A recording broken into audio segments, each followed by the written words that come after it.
my head coach, Josh Heupel. Everybody will want to come. Hey, Tennessee kicked the tires on a bunch of guys, and they didn't get anywhere.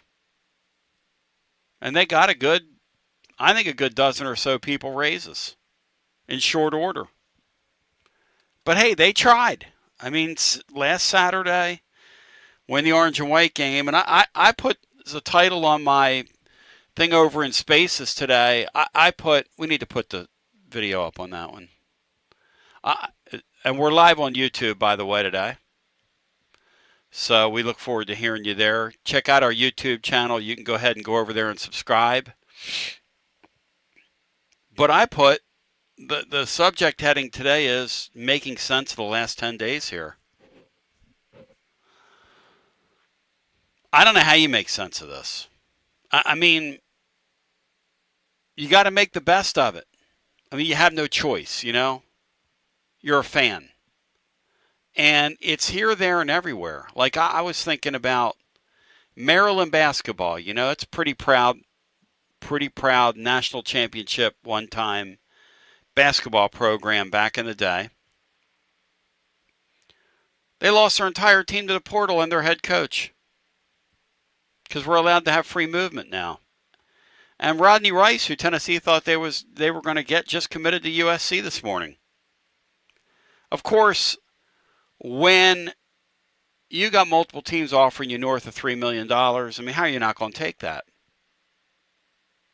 Because this stuff is all about dollars, and it doesn't make any sense. And that's the era we're living in. It's all about dollars, and it makes no sense. USC, I was talking with John Adams last night, or UCLA rather, they are a destroyed brand in major college football. They're like a laughingstock.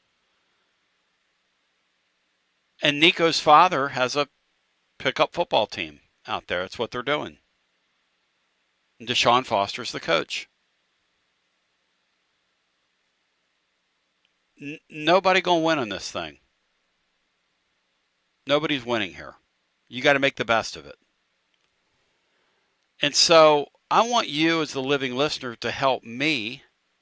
I want you to help me make sense of this. I would like for you, the living listener, is it this camera, hun? Which one is it? Is it that one? I would like you to help me make sense of this thing. That's where we are today. Help me make sense of this. I want to know what you think. At 865-200-5402. We've cleared all our guests today. We tried to get somebody to come on and talk about the Aguilar guy. And the truth is, nobody knows. Matt Dixon, you're a pretty astute guy. Tell me about this Aguilar guy. What do you say?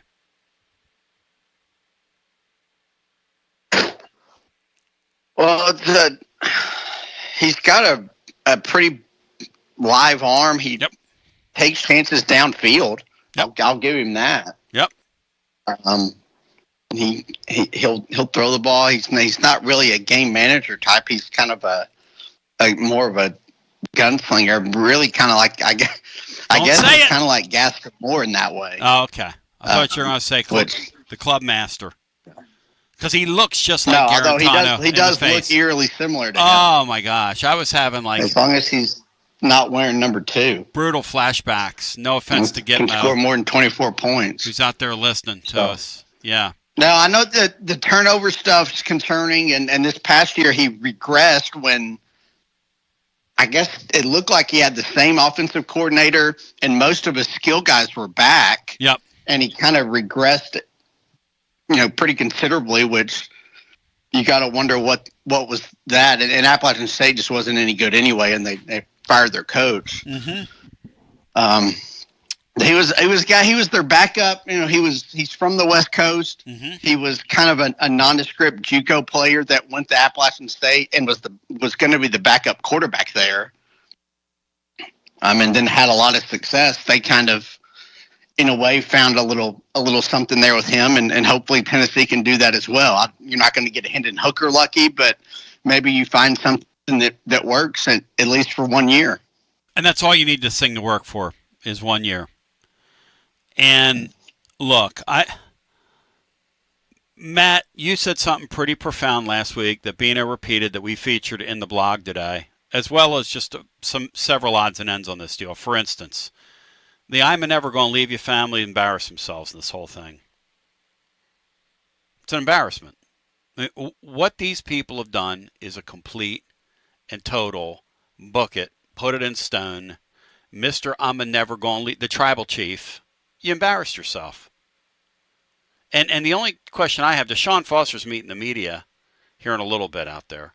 And my question is Nico's father going to be on the podium with him? Because it's his production. His dime, his dance floor. How would you like to be the younger brother when he calls you last night and says, hey, by the way, you're coming back across the country where we decommitted from. Same place. But I'm moving you guys around like your chess pawns. The whole thing is so damn stupid, Matt. Well, and then you think about, again, I'm back to this. You're a Maryland basketball fan all your life, Scott Van Pelt, right? Scott Van Pelt loves him, goes to games, graduate of there, just like we're proud of the Vols. And then all 5 of your guys leave with your head coach? I mean, just because, why? What did you do to run all those people off? Like, what did Tennessee do? These people that were making up rumors that, well, Tennessee defaulted on some payments. No, they didn't. No, they didn't. Josh Heupel didn't deserve to lose his head coach, his quarterback. And then this Aguilar guy, what did he do to lose his job? Here's a kid, to Matt's point, here's a kid that was languishing in junior college, and he got a chance in the Sun Belt. And you know what? That's great. He got a chance in the Sun Belt, and he made the most of his chance. Right, Matt? He kind of blew up there, right, Matt? That's sort of what he did. I mean, he was on their bench, and he sort of blew Sun Belt up. Player of the Year 2 years ago. When he came off the bench after, I think, the second game. And in his mind, he's going to go to L.A., Matt. He's going back home. He's a California kid. These kids grow up. Listen, that UCLA jersey, they're not very good. But kids dream of wearing that jersey that are from there. Makes great sense to me. And what does he get? He gets a spring there. And what about all these kids? Here's the thing I think of, Matt. They had a thing Friday night, and this guy that they let sit down there and sign all this stuff for these little kids. And if you go look at the video online, you can see it. There's a bunch of kids, and he's out there signing, and he took extra time to do it because he had pride in the deal, and I guess he wanted to believe that the Nico stuff wasn't really real and was going to fall apart. And you put yourself in that kid's shoes, and they just threw him out. I mean, what are we doing, Matt? But here's the point Matt made. Well, Matt, you go ahead and repeat yourself. Because if we would have gotten the Illinois kid, who's a much more accomplished quarterback, who's played in the SEC, who's got SEC roots, Altmaier, Tennessee got the third base with him. Look, we're not afraid to talk about it here. I'm just not. The first kid they went to was the Hoover kid. As we told you last week, they talked to a Big 12 quarterback. That was the first one they sat down with. He said no. They went to a couple other guys. They said no. They heard from a couple other people they thought would be interested, and they all used Tennessee for a raise, and that's the way this thing goes. And then they got the third base with the Altmaier guy. Matt, how does this guy compare to the Altmaier guy, in your humble opinion? I think he's pretty much a downgrade from Altmaier. I mean, Altmaier's established, power forward quarterback of a winning program. That had a lot of success and was kind of highly talented out of high school, which I guess that doesn't mean a ton anymore when you're talking about a fourth or fifth year guy. But no, Luke Altmaier is a lot more accomplished than Aguilar. But again, I just say it again, Matt. Quarterback is such a unique position, and it's the leader of your team by default. Whether that's a good or bad leader, it's the leader of the team, the face of the program. And after spring practice, a serious quarterback is not going to leave his team to come to Tennessee just for money, which is basically what this would have been, because you're already established. You're an established starter at a place that most likely had some success the previous year. Like, you're not leaving that if you're a serious quarterback who wants to win and you take everything serious. That's just not the kind of guy that's going to leave his team. after spring practice to go be the quarterback of another place just because they got money whipped, which is what would have had to happen here. And that so. Which is Aguilar's what was conveyed. here. Yep, that was I guess conveyed. it's really the first trade in college football history, if we're being honest about it. So. That's what it was. And you know what, Matt? It was the first trade in college football history.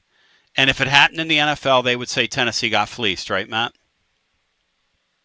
I mean, we have to be honest about it here. Yes, Tennessee basically was unloading salary, yes. Yeah, they got fleeced. They were unloading salary. That's a really good way of putting it, actually. And we got to make sense of it and make the best of it. Kid has to make the best of it. Josh Heupel, the mad scientist, who has to sit down now with this kid and design an offense around him that's very warped down, that they can hit the ground running with, and I'm sure they've thought about it, and design it around this kid to not be in a spot where we load too much on him where he's turning the ball over, because that was the book on this kid. Go ahead, Brian. I'm sorry. We're getting wordy. Who knew that the winner of the Tennessee-UCLA basketball game would get Joey Aguilar and the loser would have to get Nico's family? I'm going to go to the phones and really, at the end of the day, who won, who lost in this thing? Because I'm not sure I want the Nico circus around here, Bri. I'll be completely honest with you. I mean, the more you watch of that deal, the poor son, the other son, is sitting there and he just wants to live his life. That kid just wants to live his life. And what? For what? For what? For who? About that. All those cross-country flights for all those family members is very expensive, and they've had to take a salary cut, so they can't afford them any longer. So he's got to get him close to home, too. No doubt about it. But you know what? Nico and the nation of 3,000, as Andy told us last week, they have a family of 3,000. The rapper Andy on here, VFL Swag on Twitter. Hey, listen. They accrued some serious frequent flyer miles on Nico's dime, because ain't a one of those people. Ain't a one of them working. No offense. So we'll go to the phones. 865-200-5402. Matt, do you believe they'll even have space for DJ Unyalengle and his family at the UCLA games? Think we could carve out a special section for them?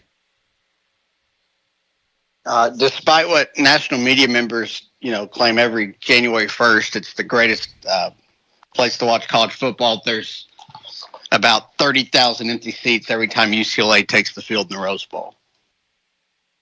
Maybe 70,000 empty. Although, maybe 70. Yeah, the thing they're going to do, Matt, this time around, though, is they're really going to promote him.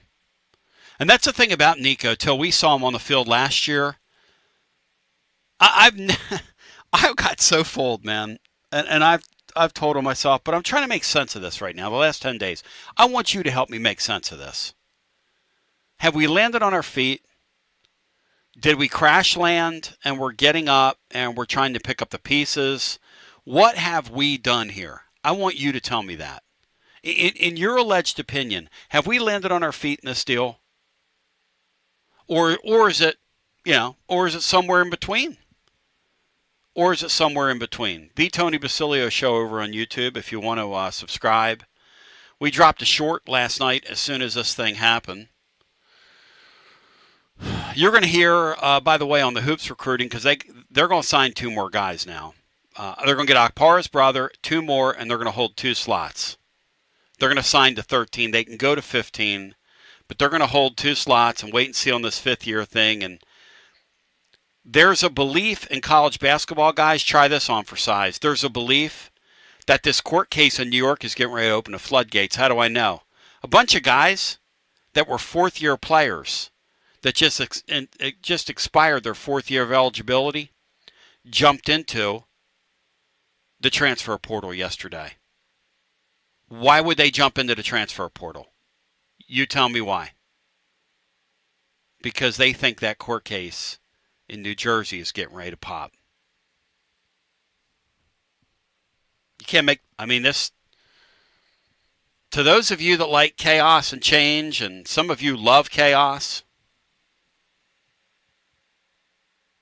if you're a chaos person, college football and major college sports right now, it's for you. It's for you, because the only rule is change in this deal. It's the only rule. We'll go to the phones. I want you to tell me, have the Vols landed on their feet? Or is this a crash to earth? And I'd like to make sense of this. Players out of eligibility are jumping into the transfer portal because they believe that this case in New Jersey, they've been told, get into the transfer portal. Because within a couple weeks, you're going to be able to negotiate. Because when that judge there issues an injunction, the cops are going to be called on the NCAA's party. And I will remind you, when the Supreme Court had their ruling, that day on the air, we were telling you it was over for major college sports. It took the rest of the landscape to kind of catch up. I'm telling you right now, this thing in New Jersey is highly significant. And if it pops, you could see people play to their 28, 29, 30 years old college basketball. Matt, how ridiculous is this that they just won't give these guys, they won't give them rights and just make them, let them unionize and what they're doing? Can anybody figure this out? Because we got squeezed here. We're the first in the spring to get squeezed. We will not be the last. There's no way, Matt, this can go on like this, can it? No, it's just not sustainable with just the constant movement and constant renegotiations. So basically every player is a free agent year round, and that's just not, you can't have your sport be like this. So it's somebody had to do it. And, Tennessee was kind of on the forefront of the NIL stuff with Nico, and they're the first kind of test case for this high profile guy who essentially was a holdout and the school held firm. So, in the end, it's probably a good thing for college football, even though it's at least in the short term, a bad thing for Tennessee. 865-200-5402. And Matt's right. We were the vanguard front end of this thing. Rick Barnes has been on the vanguard front end of picking people's rosters apart in basketball. So you give, you take. My one criticism of Josh Heupel, and I don't have many, but he's very sleepy in the portal. He just is. Compared to what he should be, he's very sleepy. And Tennessee's lack of wide receivers is one of the things they heard from these veteran quarterbacks who Matt was saying, look, I'm the Altmaier guy. I'm a hero here. Why would I leave? Now, I might leave. I might leave if you had a dynamic receiving core around me in the Southeastern Conference. I'm not going to leave to go fail in the SEC. And your offense got figured out last year. That's where the Vols were. And you know what?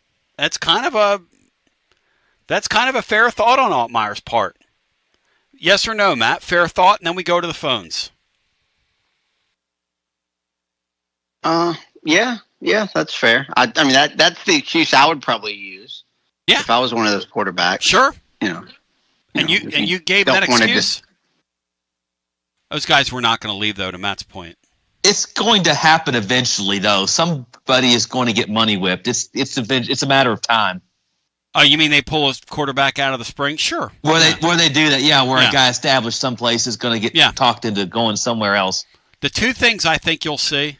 But that will not be a serious quarterback, though, that does that, Brian. That's right. It'll be a guy that goes from a losing team. Well, that's right. And the Altmaier guy, from my understanding, is he got a standing ovation at a basketball game this year or two when he was seen in that arena because people love him so much because he stayed. Because the expectation on those guys is, well, it's kind of like what happened with the kid at App State. You blow up, you get in the portal. You blow up, you get in the portal. So, let's go to the phones. 865-200-5402. I want you to tell me if the Vols have landed on their feet here. Let's talk it out. On today's edition, hello and welcome in. You're on the air. Hey, Tony. Hi. Well, you're going to drown me out as soon as I say who I think the winner is. But if you'll give me a chance to talk it through without shouting me down, I'm not drowning. I'll get to my point. I promise you I'm not drowning anybody out. Go ahead. All right. I honestly, if Josh is fair to his team, I honestly think the winner in all this is George McIntyre. What I don't want is a repeat of when he brought Joe Milton in and there was a quote unquote quarterback competition. And we all know that Joe Milton, quote unquote, beat out Hendon Hooker on no planet in the universe, but that's what we were told. And it didn't take us any time to figure out that that guy was a deer in headlights. And Hendon Hooker made short order of that quarterback competition after the season started. I don't want to go through that again. I don't want this Joey Aguilar to be a Joe Milton square peg shoved into a round hole because he, quote unquote, won a job over a 2-month stretch of the summer. And I get what you're saying. You know, Josh is probably sitting down and, you know, writing up an offense for the guy. But just like the Jake Merkler eye test, like this Aguilar guy, he is a turnover machine because his arm doesn't match his moxie. I love his moxie. And I was on here, you know, a week or two ago telling you I wanted them to find some kid that's got a chip on his shoulder, somebody that nobody thinks can play. But you watch this kid play against, you know, ACC competition, and, you know, he thinks he can make throws that he can't make. And it's not no fault of his. You respect the moxie, you respect the confidence, but he's not an SEC quarterback. And if we roll him, he's not even an ACC quarterback, to be honest with you. I'm afraid we roll him out as our quarterback and try to force him, you know, this Joe Milton square peg into the Tennessee quarterback round hole. We're going to waste 2 or 3 months on the guy when you have if you have an honest quarterback competition. I don't care that the guy's 6'6" and 190 pounds and he's a toothpick. Nobody cared about Trevor Lawrence being the same toothpick or the Lagway kid being the same toothpick. I want the best field general to have an opportunity to win. And if it's Aguilar, if Aguilar at the end of the summer, he truly is the best out of those 3 options, then fine, we roll with it. And, you know, our season's going to be what it's going to be. But if McIntyre can get out there and it sounds like he's already earned the respect of the locker room just by the way he's carried himself. He's tiny. He's tiny. Don't you? He's 6'6", 190 pounds. He's tiny. He needs to gain 3 months to put. He needs to put 40 pounds on. He needs to gain about 40 pounds to play at this level. Come on now. I mean, I'm telling you what his own people are saying. They don't want that kid on the field right now. Yeah. I don't know. Why would you think I was going to shout you down? I think the McIntyre guy, they love him. If they were to rank him between him and Merklinger, they think McIntyre's got a better future than Merklinger. Now, Merklinger's got this new agent, and, you know, he's going to do his. Everybody's going to do their thing now these days. That's what we've done. But at the same time, I was never going to shout you down, but that McIntyre guy's got about as much chance of playing this year as I do. You need to come. That's what I'm afraid of, Tony. That's the what I'm afraid of. He's not physically ready to play. It's not that he can't throw the ball. That kid's got a great arm and a great future. Let me ask you something. If you had a guy that had a great future and a great arm, would you put him out there right now? If he was the best option at quarterback and you could develop an offense where he gets the ball out quickly? I hope you wouldn't, because I hope you would. I hope the answer to that is no. We're not here to get people hurt, man. You don't play people when they're ready to play. You don't play people when they're not ready to play. I'm sorry. Yeah. I don't see it in the Aguilar kid. I don't see an SEC quarterback. Fine. I don't see it. If you watch the tape of him against Clemson. Yeah. He sits doesn't on have routes. An arm, Tony. He sits on routes. He throws a pretty good deep ball. And he also can move around a little bit and make a few plays. The thing he does do that will get you in trouble at this level is he, like Matt said, is kind of gunslingery. And those guys, when it's going well for them, hey, that's great. But he'll get in a game and throw 4 or 5 interceptions for you. I mean, he'll throw the ball up for grabs.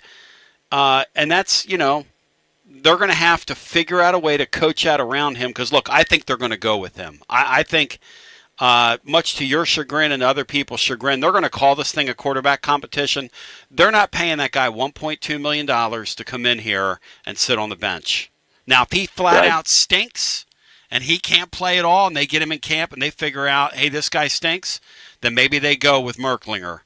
But the McIntyre guy, for now, until he gains weight, is way on down the line. And look, I think the kid is going to be a really nice player one day. I think he could end up being the quarterback in a couple years here, the starting quarterback. But it ain't going to happen this fall. It's just not. Well, I think that was the plan. Is he was going to start, and Caden Salter would come in and sit a year, and then he would go pro in a year or two, and then Caden would come in. And I still think that's the plan. But I just the big thing I get tired of with this coaching staff, and I love Josh Heupel. I don't want him to be a coach anywhere else. I want him to stay at Tennessee and build the program. The thing that frustrates with me is just these fake competitions and the different accountability levels that he holds certain positions to others.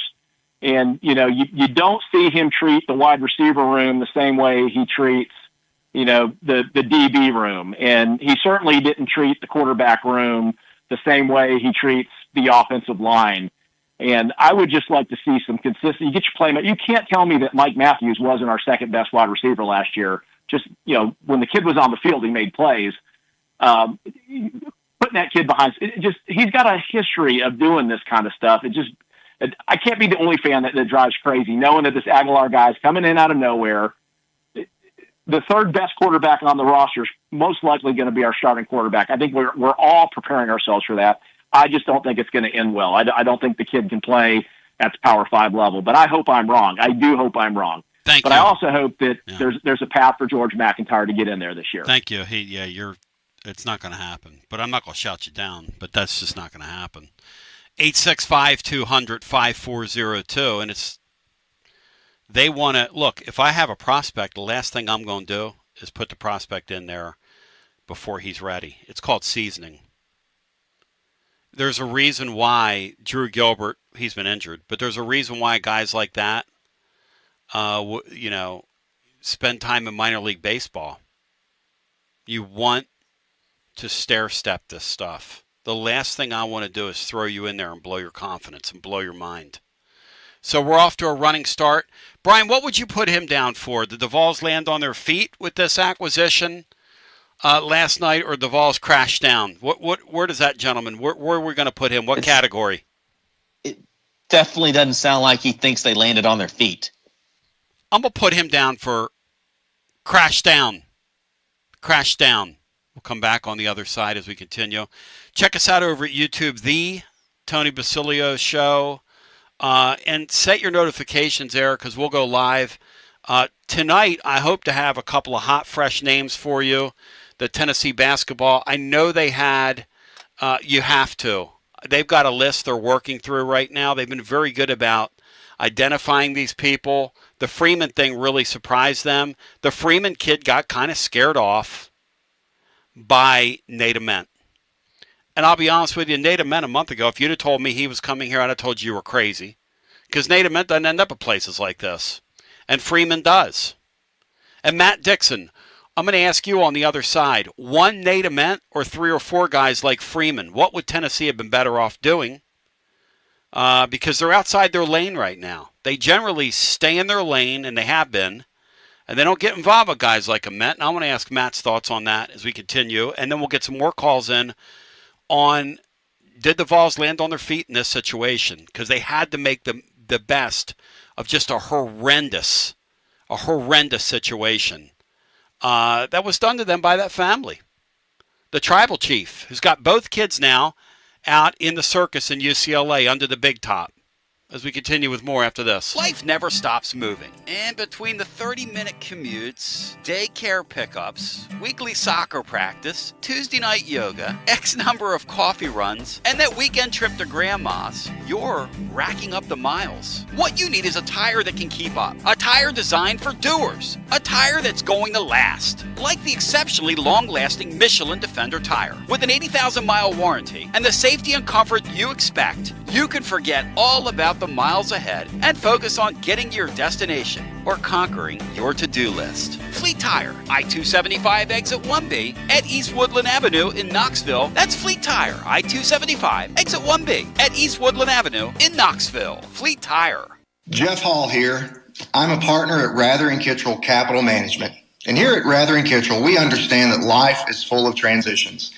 Since 2000, our team of dedicated certified financial planners has been helping individuals, families, and businesses navigate these changes with confidence. From comprehensive wealth management to tailored retirement plans, we're committed to guiding you toward a secure financial future. Ready to take the next step? Visit rkcapital.com or call us at 865-218-8400 to start your journey today.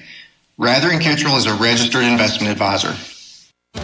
Out-of-town law firms have been swarming into East Tennessee lately. From Memphis, Chattanooga, and Birmingham, they've stormed into the area. Wouldn't you rather do business with a local firm? You know, a true neighbor. Marcos Garza and the pros at the Garza Law Firm are just that. There are neighbors and friends that support local causes year-round. The Garza Law Firm works to serve you professionally on criminal matters, injuries and accident matters, and Social Security and disability filings. The Garza Law Firm is here for you at garzalaw.com. The Garza Law Firm. Let us help.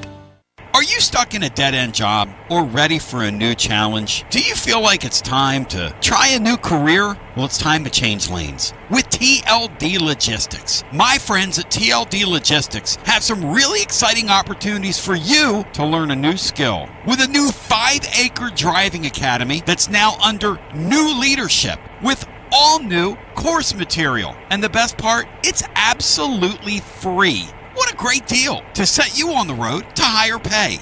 And TLD Logistics even offers weekly stipends to offset food and gas expenses. In 6 weeks' time, you could complete this course and be in compliance with FMCSA regulations. Then you're ready for the open road of opportunity. What are you waiting for? It's time to change lanes with TLD Logistics. Visit tldlogistics.com. That's tldlogistics.com. TLD Logistics.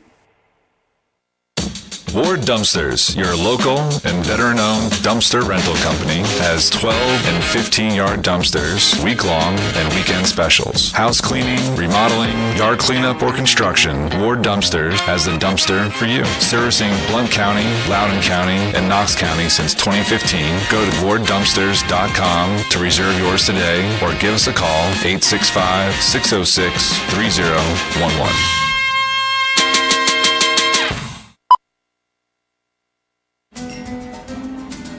A lime is not always just a lime. You see, some limes are lucky. For when a lime joins the salted rim of a crisp, refreshing Tres Dos Equis, that lime is no longer a mere lime, but a wedge of renowned Mexican limón. Muchas gracias, limón. And also, de nada.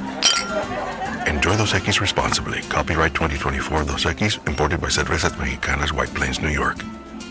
Why is it so stuffy in here? Don't tell me the AC's broken again. Ugh. No matter the season, a broken air conditioner, furnace, or heat pump is a nightmare. But if you need emergency HVAC repairs or need to invest in a new heating and cooling system, then call the trusted HVAC experts at Pipe Wrench Plumbing, Heating, and Cooling. With the seasons changing, be sure to spring forward into savings with Pipe Wrench. This month, when you buy and install a new heating or cooling system, you'll get a new water heater for only $150. Or you can choose to get instant savings towards your new HVAC system equal to the value of the water heater. We also make it easy with free on-site estimates for replacements and free second opinions on repairs. And if budgets are tight, we offer 0% financing with credit approval. We also offer a free 12-year warranty on select HVAC brands, including parts and labor when you purchase and install a new HVAC system. So call Pipe Wrench at 865-264-8090 or book online at pipewrench.com to schedule your appointment today. And as always, same-day service guaranteed or the visit's free. Hi there, Basilio crew. Jennifer Morris here with Keller Williams Realty. If you're thinking about selling your home, I've got good news for you. The East Tennessee and Knoxville areas are projected to have another strong year. I'll be happy to talk with you about the latest and greatest info you need. So give me a call at 865-694-5904 or contact me at nextmovesmokymountains.com. Hope to hear from you soon and go Vols. Josh Collins at Collins Insurance Agency. At Collins Insurance, we strive to ensure our customers receive better coverage along with bigger savings. Our community is important to us. We want to provide exceptional service to our customers. Anybody can provide great rates, great coverage, but can you also get great service? And hey, don't just take my word for it. What's up, everybody? Zakai Ziegler here. My family turns to Collins Insurance Agency for the best service, coverage, and price. So don't just go online and get some random insurance. Experience the Collins Insurance difference. Like he said. sad. Experience the Collins Insurance difference. CollinsInsuranceTN.com. CollinsInsuranceTN.com. And hey, they're Mama ZZ approved. CollinsInsuranceTN.com. Thank you to Josh Collins and ZZ. One more thing, Tony. Go Vols! Preparing food for a big gathering can really take it out of you. That's why you need to call Calhoun's and check out their selection of party platters. Whether you're hosting a party for the big game, a reunion, or just an everyday gathering, a Calhoun's party platter is next level. Choose from Calhoun's always excellent chicken tenders, fly with Calhoun's wings, or boneless wings with a variety of dipping sauces, award-winning next-level melt-in-your-mouth barbecue ribs, or delicious spinach artichoke dip, or get one of each. Plus, if you're doing burgers or sandwiches, Calhoun's has lots of side dishes like spinach Maria, baked cinnamon apples, Smoky Mountain baked beans, or creamy coleslaw. Available in pints, quarts, and gallons. And to finish things off, pick up one of Calhoun's great desserts to go, including homemade cheesecake or key lime pie. Calhoun's, simply your go-to party headquarters. With 9 locations all over East Tennessee, you can order online and just pick it up. Calhoun's, one of the Copper Cellar family of restaurants, along with Chesapeake's, Copper Cellar, Corner 16, Cherokee Grill, and Smoky Mountain Brewery. Eat local, eat good. Portions of your TV show presented by Stinnett Collision, Maryville, and now in Sevierville. For 3 generations and 60 years, serving you online at StinnettCollision.com. So all lines are jammed as we welcome you back. And what we're doing today is we're just kind of like putting the pieces back together from what it's been an insane time. And the question is, have the Vols landed on their feet? Or have they crashed down by getting this kid? Or is it somewhere in between? I will say that Deshaun Foster is meeting the media. We're having a gentleman on tomorrow by the name of Tracy McDonald. Let me spell this for you so you can go over to Twitter X. McDannald. Tracy McDonald. D.A. McDonald, maybe. He's showing clips of Deshaun Foster's press conference over on X. Now, I got to tell you, I was going to play a couple, but there's a problem with that. First of all, there's no microphone in front of him. There's no amplification of his voice. He's standing behind a poster, looked like it was made at one of these 24-hour sign companies. Like a little poster board kind of thing. And there's no presentation at all. I mean, and it looks like there's about, well, from the looks of this, it looks like there's about 10 people standing around him.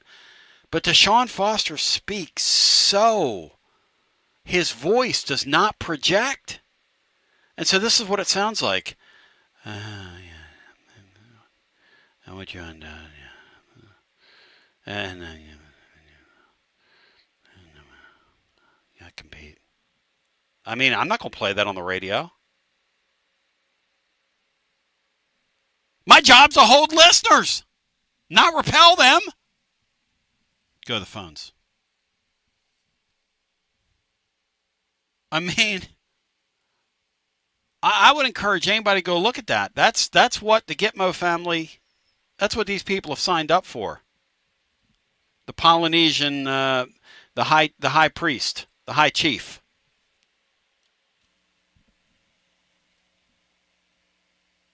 I always think of like Roman Reigns. And Andy saying last week, Matt, that they had a family of 3,000. Which, if you tell me something like that, forever, that's locked into my brain. My simpleton brain. Tennessee did the very best they could under the circumstances. Several of you are wanting a home run. I get it. When the gig first opened, in my belief, you just never know the phone's going to ring. If you would have had like a 1 month window and some crazy things could happen, you don't have a 1 month window. You had to get somebody and soon. So, back to the phones we go. 865-200-5402. Hi, welcome in. You're on our TLD Logistics phone line. Hey, guys, Dave. Hey, Dave. What do you think? They land on their feet here? Oh, absolutely not. But that's all right. It's okay. It's, hope for the best. That's all you can do.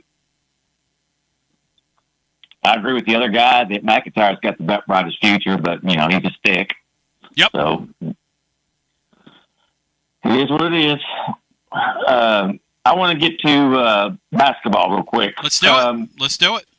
The four Final Four teams, what did they have that Tennessee didn't have?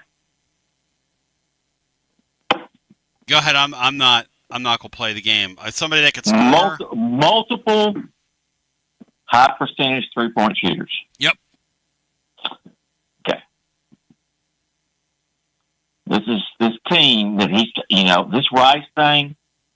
You went out here and you spent all this money on this freshman, and you just do not know what a freshman's going to give you. I don't care if he's number one.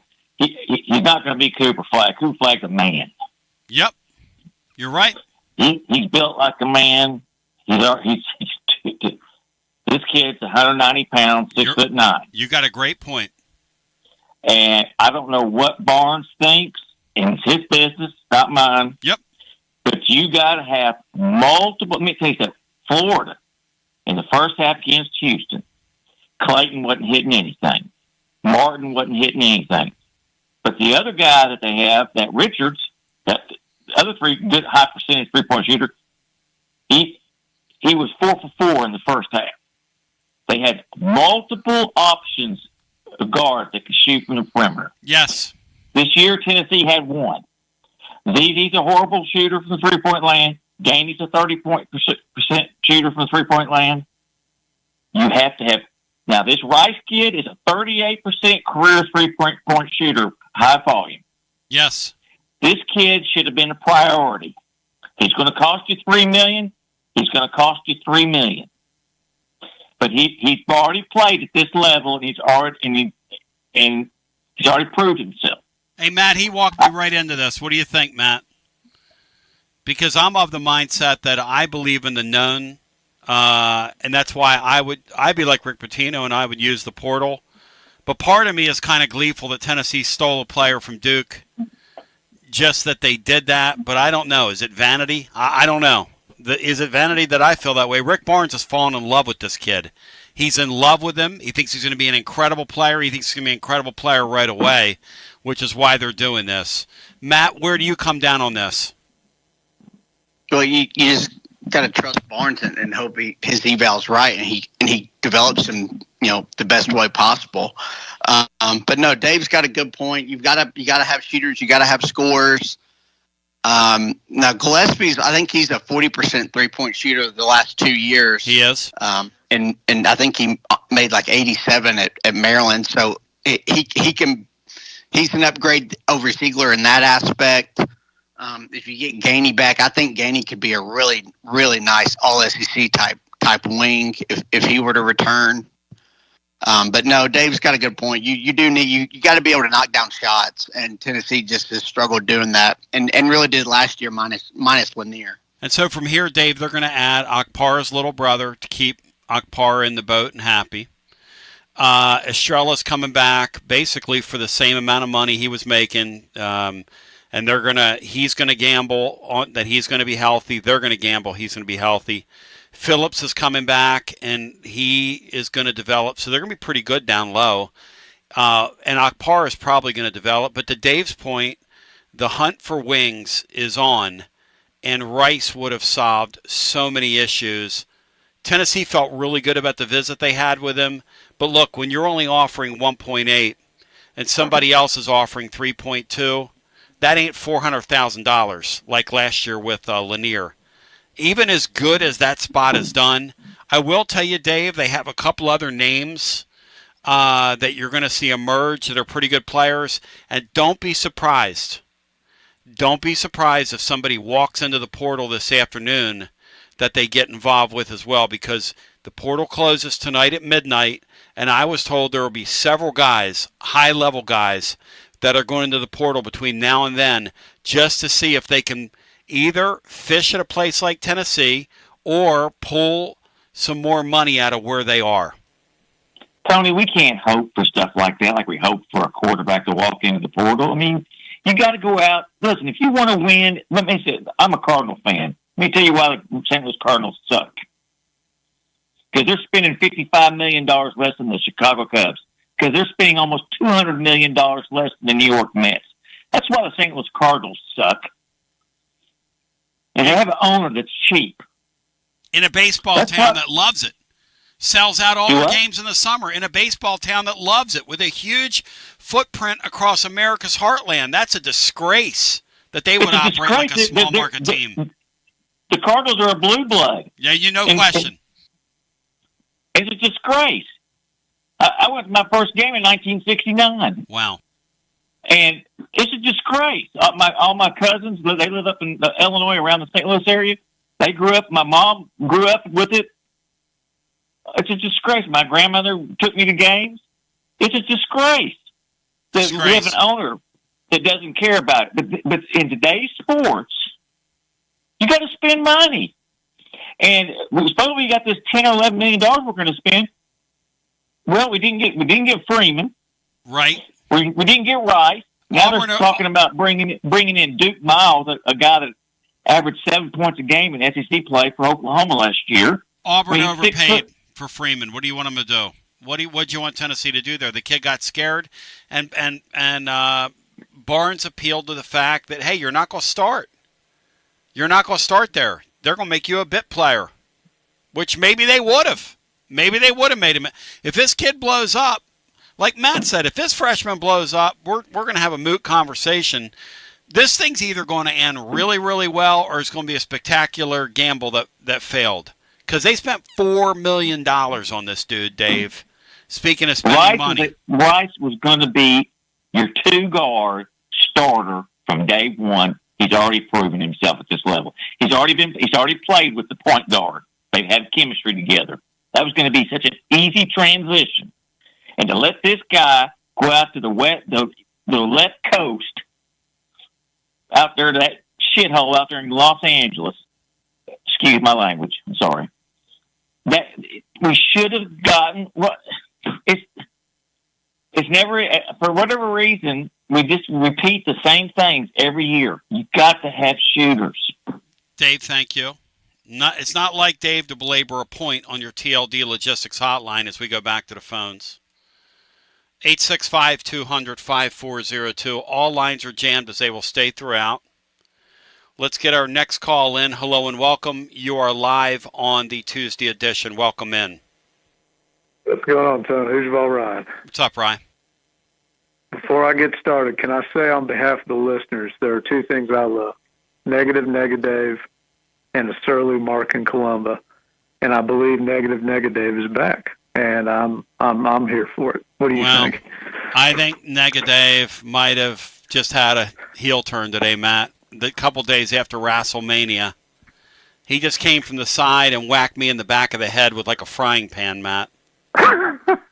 We spent $4 million on a guy. Don't spend enough money, Tom. Well, we spent $4 million on a guy, and Dave's comparing us to the Cardinals. Come on, Dave.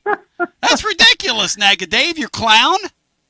And Paulie Joe quit the show, so 6 Degrees of Rick Bob Sucks is gone. That's one of my favorite bits, so I'm very happy. Paulie Joe's on a 90-day hiatus. Back. Yep, Paulie Joe's on a 90-day hiatus right now.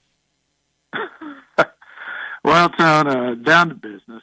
We landed on our feet, and that's what I'm a little concerned about because I love Josh Heupel, but I hope this is a wake-up call because I don't think we're getting a substantially worse quarterback than walked out the door.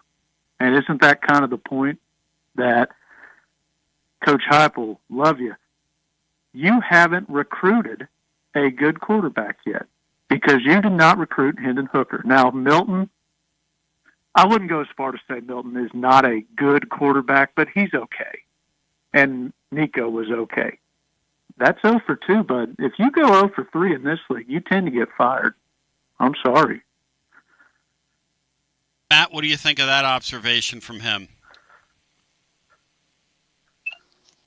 No, it's a kind of one of the bigger picture concerns with Heupel is just their especially the quarterback evals, because like you said, he's kind of inherited the guys that had the most success for him. So it's definitely a little concerning. What was the knock on him at Central Florida? It wasn't that. When Frosty's guys went out the door, it was over. Well, every guy they plugged in at quarterback right till the end put up huge numbers. I mean, that's why he was attractive here. That's why he was eventually going to get a job. Now, the knock on him was that there was diminishing returns across his roster. That definitely was a knock on him. And so far in Knoxville, he's done his best work with Jeremy Pruitt's players. I mean, that's just the way it is. And they're all gone now. So they're all gone. And I do believe he can land this plane. I'm not anyway saying we know this is inevitable. Looking back on one of the most dark black comedy sporting events I've ever been at, where we had the kid pass out with the tuba, the sinking of the boat, and then losing to Georgia State. We could get on and say whatever we wanted. Jeremy Pruitt might as well just quit right there. It was over. We know this is nothing like that. And I'm not saying Heupel's in trouble, but I'd like to see some urgency. Tom, did we go after Barry and Brown when he went into the portal? No. Do you know? No. You got to be kidding me. No. Oh, man, I've lusted after that guy to come put on the orange jersey for like 2 years. Tennessee stayed put. Tennessee stayed put, man.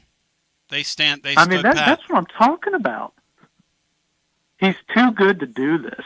He is a good coach, but man, in the SEC, you got to have that Georgia mindset, which is Kirby Smart goes 9 out of 10 in recruiting battles, and he's mad he lost the one.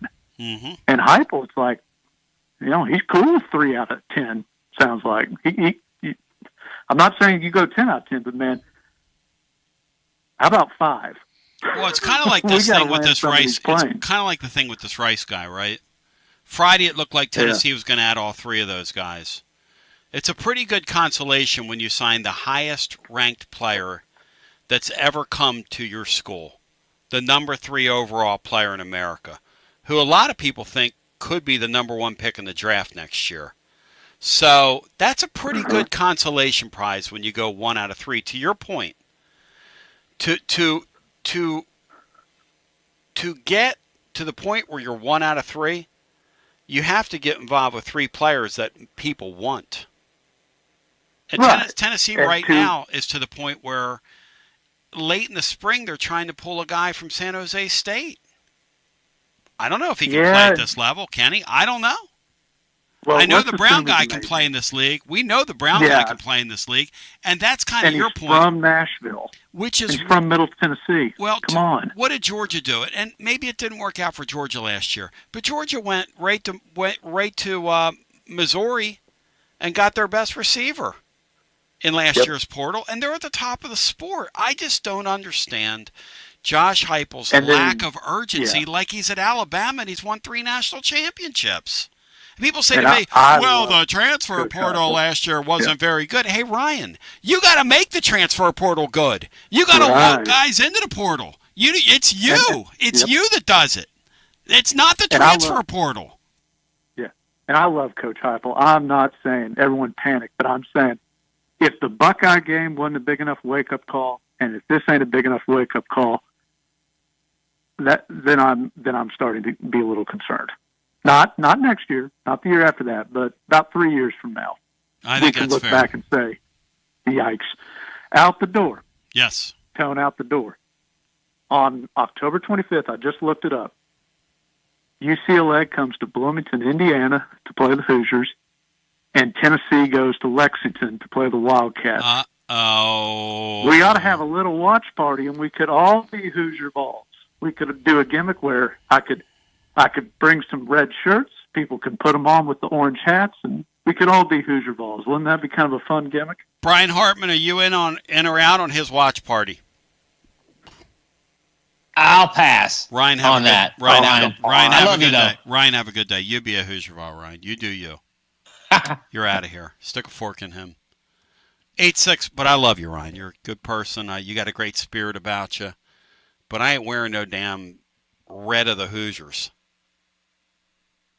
I'm a Vaught of the core. That's who I am.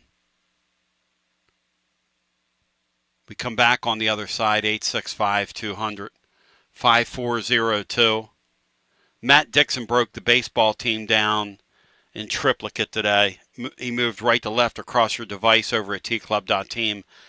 Also, we've got a write-up on just the madness in L.A., the fact that this was so mismanaged by Nico's father. He's going to make half the money,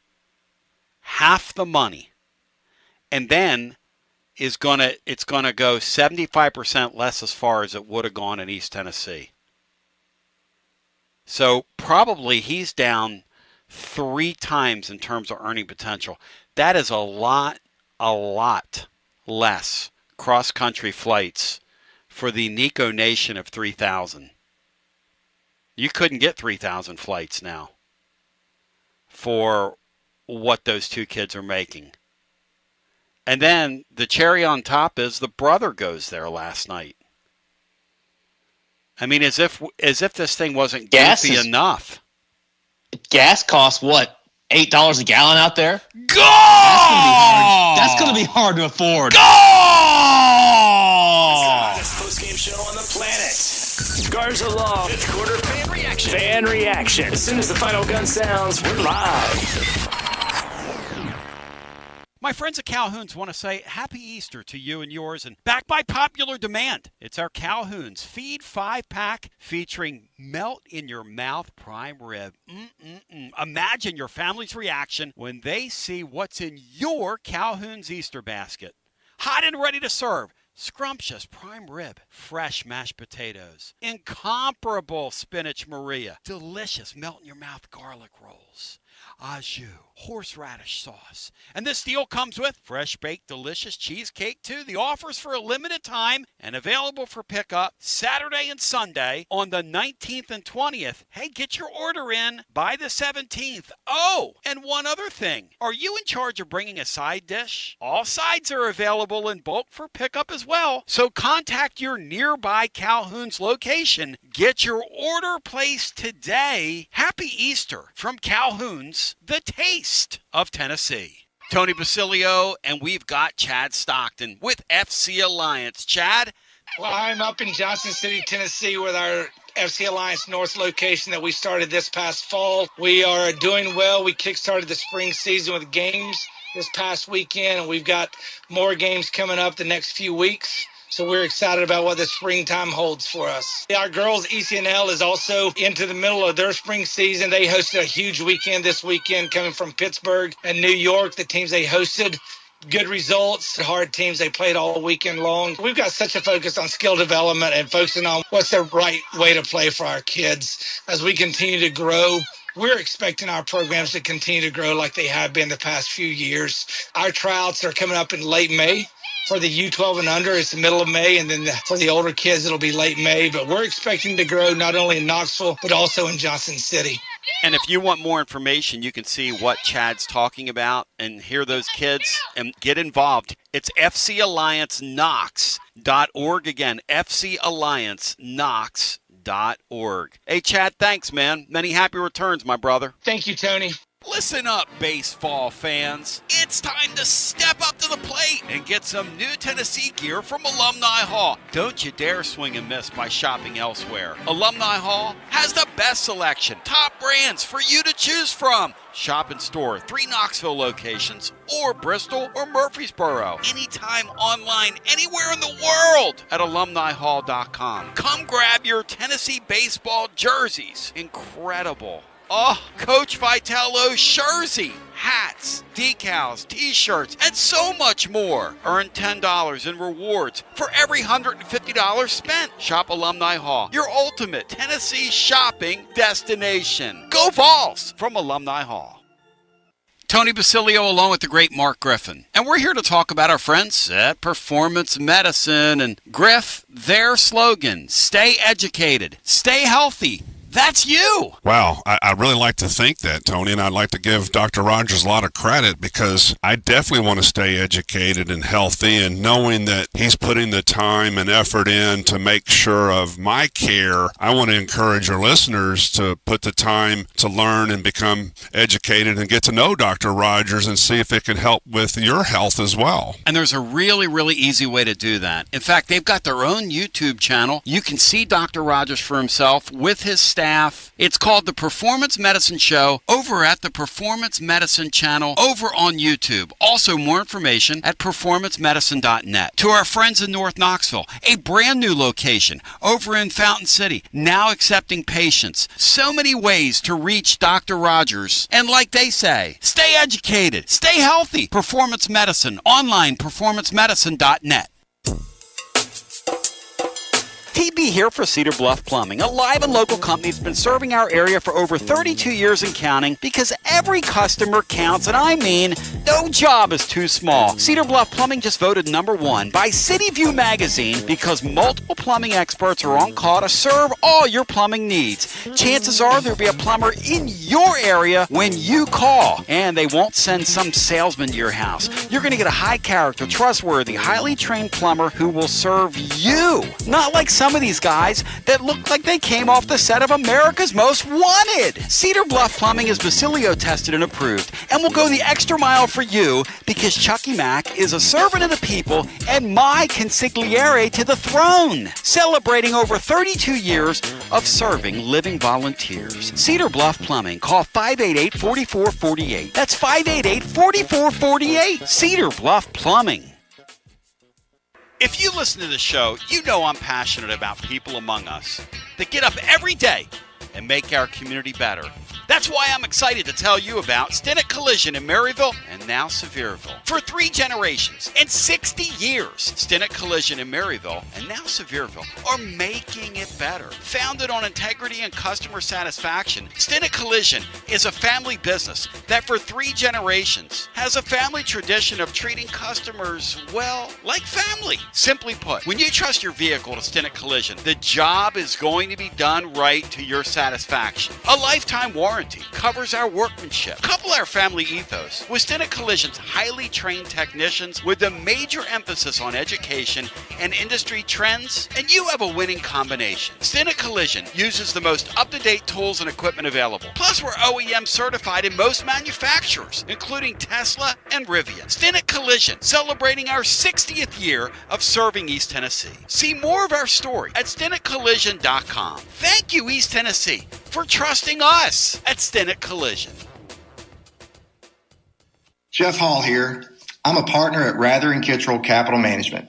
Life is full of transitions. Planning for retirement, managing investments, or navigating major life changes. Here at Rather & Kittrell, we're here to guide you through every step. Visit rkcapital.com or call 865-218-8400 to start your journey toward financial clarity today. Rather & Kittrell is a registered investment advisor.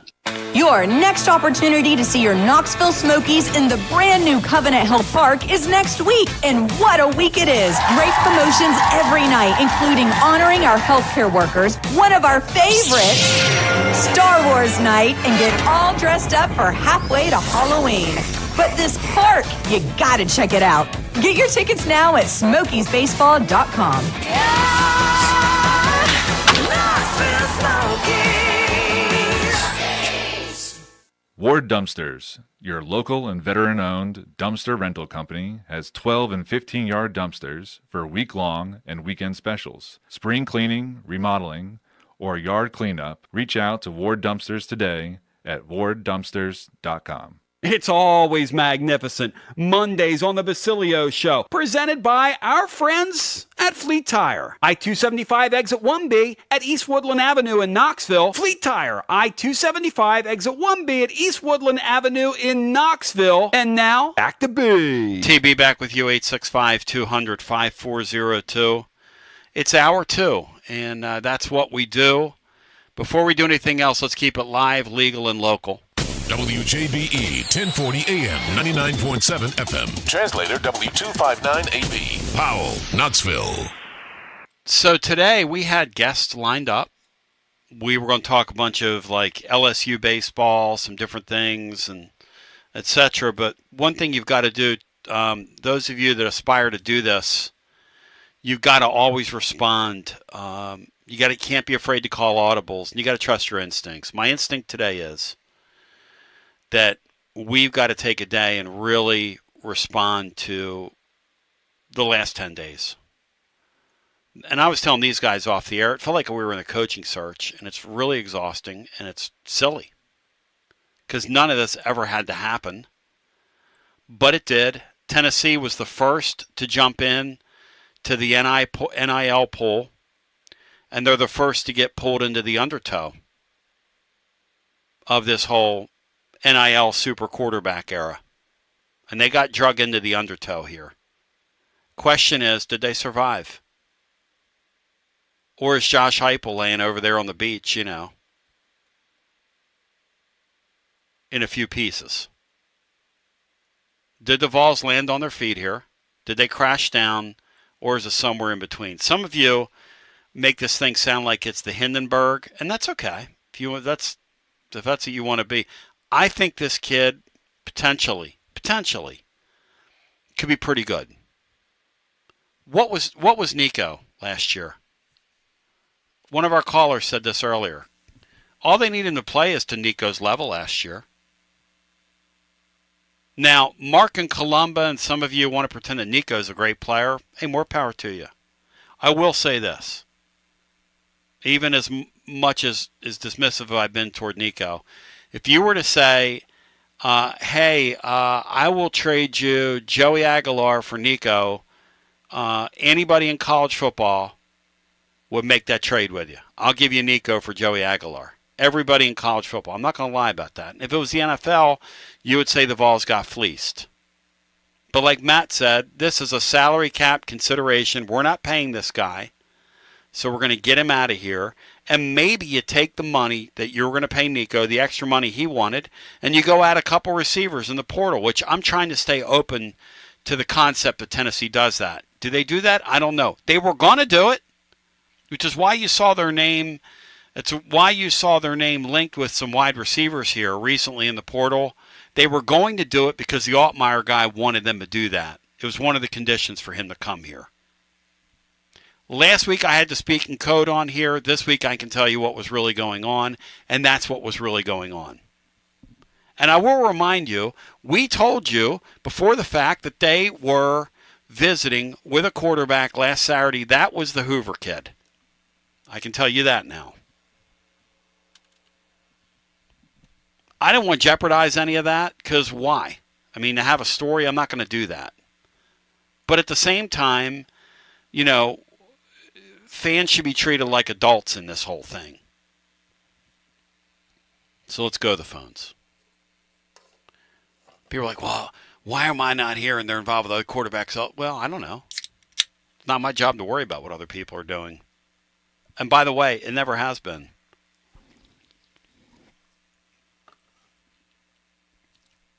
I don't know. People do what they're going to do. I'm telling you right now, fans deserve to know. You pay a lot of money for this. Now, we don't want to jeopardize deals, but fans deserve to know. Back to the phones we go. TLD Logistics phone line. The question is, did the Vols land on their feet with Joey Aguilar, which is the best they could do? Hello and welcome in. You're on the air. Hey, Tony. Hey, welcome in. If you want to tell me that from an overall program perspective that not acquiescing to Nico's dad is a good thing, I'll listen to your argument. But anybody that comes on here and tries to sell me that the Vols are better off for the 2025 season with Joey Aguilar than they would have been with Nico is out of their mind and delusional and just coping. Period. Now, if we tell Nico to kick rocks in January, two things happen. One, he's at Georgia, he's at Alabama, or he's at Oklahoma, and he's on our schedule. But two, maybe we go get the Van Buren kid who waited for it, played in the SEC, and has played in Heupel's system. looking back, you can't really do that. I mean, they're in a tough spot. I'm more. Yeah, it's going to happen. It's going to happen to more people. In fact, a coaching buddy of mine who's been at it for a while that says that this era, that what these administrators have done to these coaches now, they're being highly rewarded, but they all know the next step is going to be somebody's going to go to camp and they're going to hold out, and they think it could be this summer, because hey, what are you going to do? Like at that point, you can't go get anybody. At that point, Tennessee still has some time here to pull a frying pan out of a fire and maybe hope they can make a decent meal. Look, Tony, the thing that I'm frustrated with Heupel about, is not going and getting wide receivers. I just don't understand what we're doing. There's like no urgency here. Bino can tell me all he wants that our wide receiving core is going to be up to 2022 standards, 2020, and more power to you. I can't magical think, though. I can't magical think. The spring portal is the clearance rack. You maybe get some depth pieces. Yeah. You're not getting any frontline players out of the spring portal period. You're not. Well, you're just not. This is the clearance rack. Did UCLA get a frontline piece, or is that spring clearance rack? I think that's a pretty extenuating circumstance. Well, okay. How do you know there aren't extenuating circumstances elsewhere? Who? I'm asking. I don't know. First of all, you're not getting any SEC players. What, you think we're going to go to Ohio State and get Cardell Tate out of the portal? Well, that's even more reason. We're going to go get Jeremiah Smith? What are we doing here? That's even more reason for me to wonder what in the world we're doing in the winter when we just sat there. Thank you. I think that's accurate. I agree with you on that. In terms of this Aguilar guy, obviously you're not going to trade him, but trade those two for each other. But here's my question for you. Could Aguilar play to the level that Nico played at last year, which was about the 8th best quarterback in the league? Could he do that? That doesn't matter. What matters is this coming year. No. Nico with 1 year of the system, and Nico, this guy doesn't have the pieces around him. He doesn't have the pieces around him. Their offensive line's all brand new. Well, then what was Nico going to do with an all brand new offensive line? Is that why he left? Nico would have 1 year of the system and an entire spring. 2 years of the system. Sorry, 2 years of the system and an entire spring. Like, you cannot sell me on this team is better off. This 2025 team is better with Joey Aguilar than it would have been with Nico. You're not. That's just coping. That's delusional. I'm not saying that. If Josh Heupel goes, look, let me finish. If Josh Heupel goes 9-3 with this team, he deserves SEC and maybe National Coach of the Year. Matt, what's your high-end mark? And I really kind of don't want to get into this today, but it is interesting to think about. What's the high-end mark now with this Aguilar guy here? Your first snap judgment. 8-4. Maybe you could go 9-3. Yeah, but you're not. You're not beating Georgia. It doesn't matter who your quarterback is. Yep. Expecting Tennessee to win in Gainesville or Tuscaloosa is a really tough ask, and then you throw in the one Heupel kind of dud game, and that's 8-4 there. I thought they were going to go 8-4 with the previous quarterback. So with this kid, with this slow processing kid, who's now in LA. Oh my God!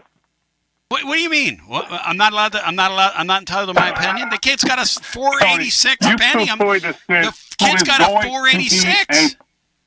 Tony, he's going to be a first or second round draft pick. Now he's got elite physical tools. Now it's first or second. Tyler Bray had elite physical tools. If you think Tony, look. The only problem with telling Nico to pound sand in January is he's going to end up. Guess who's going to take him? Georgia or Alabama would have taken it. Would have paid him and taken him. I would have loved to have played against him. And then he would have kicked your ass. He can't process. Based on what?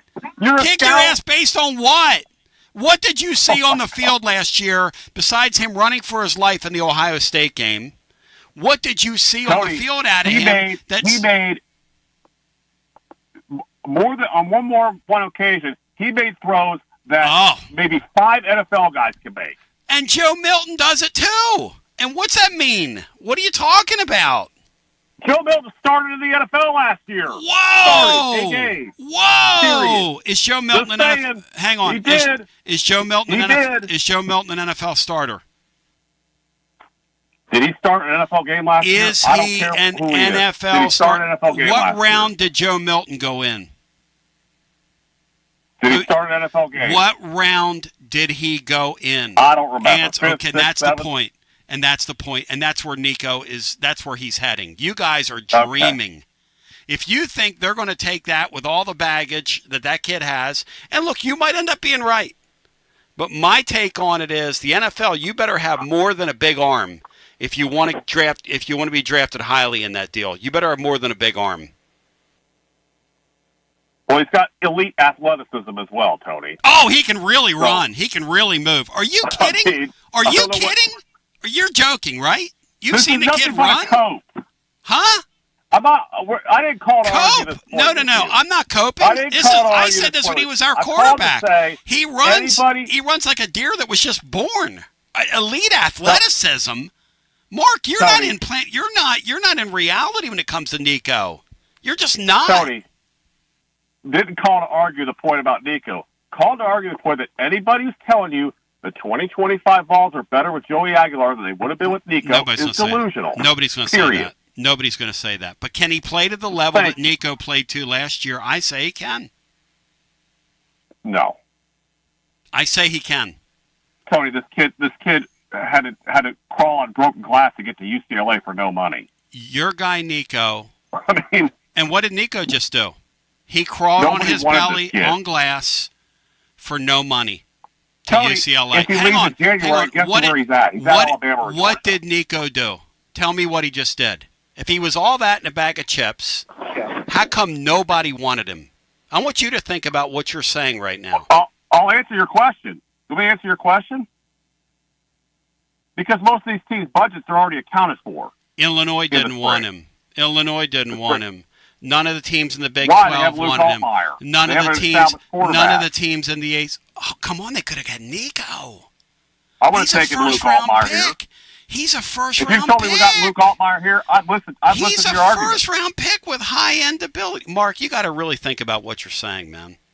Tony, the very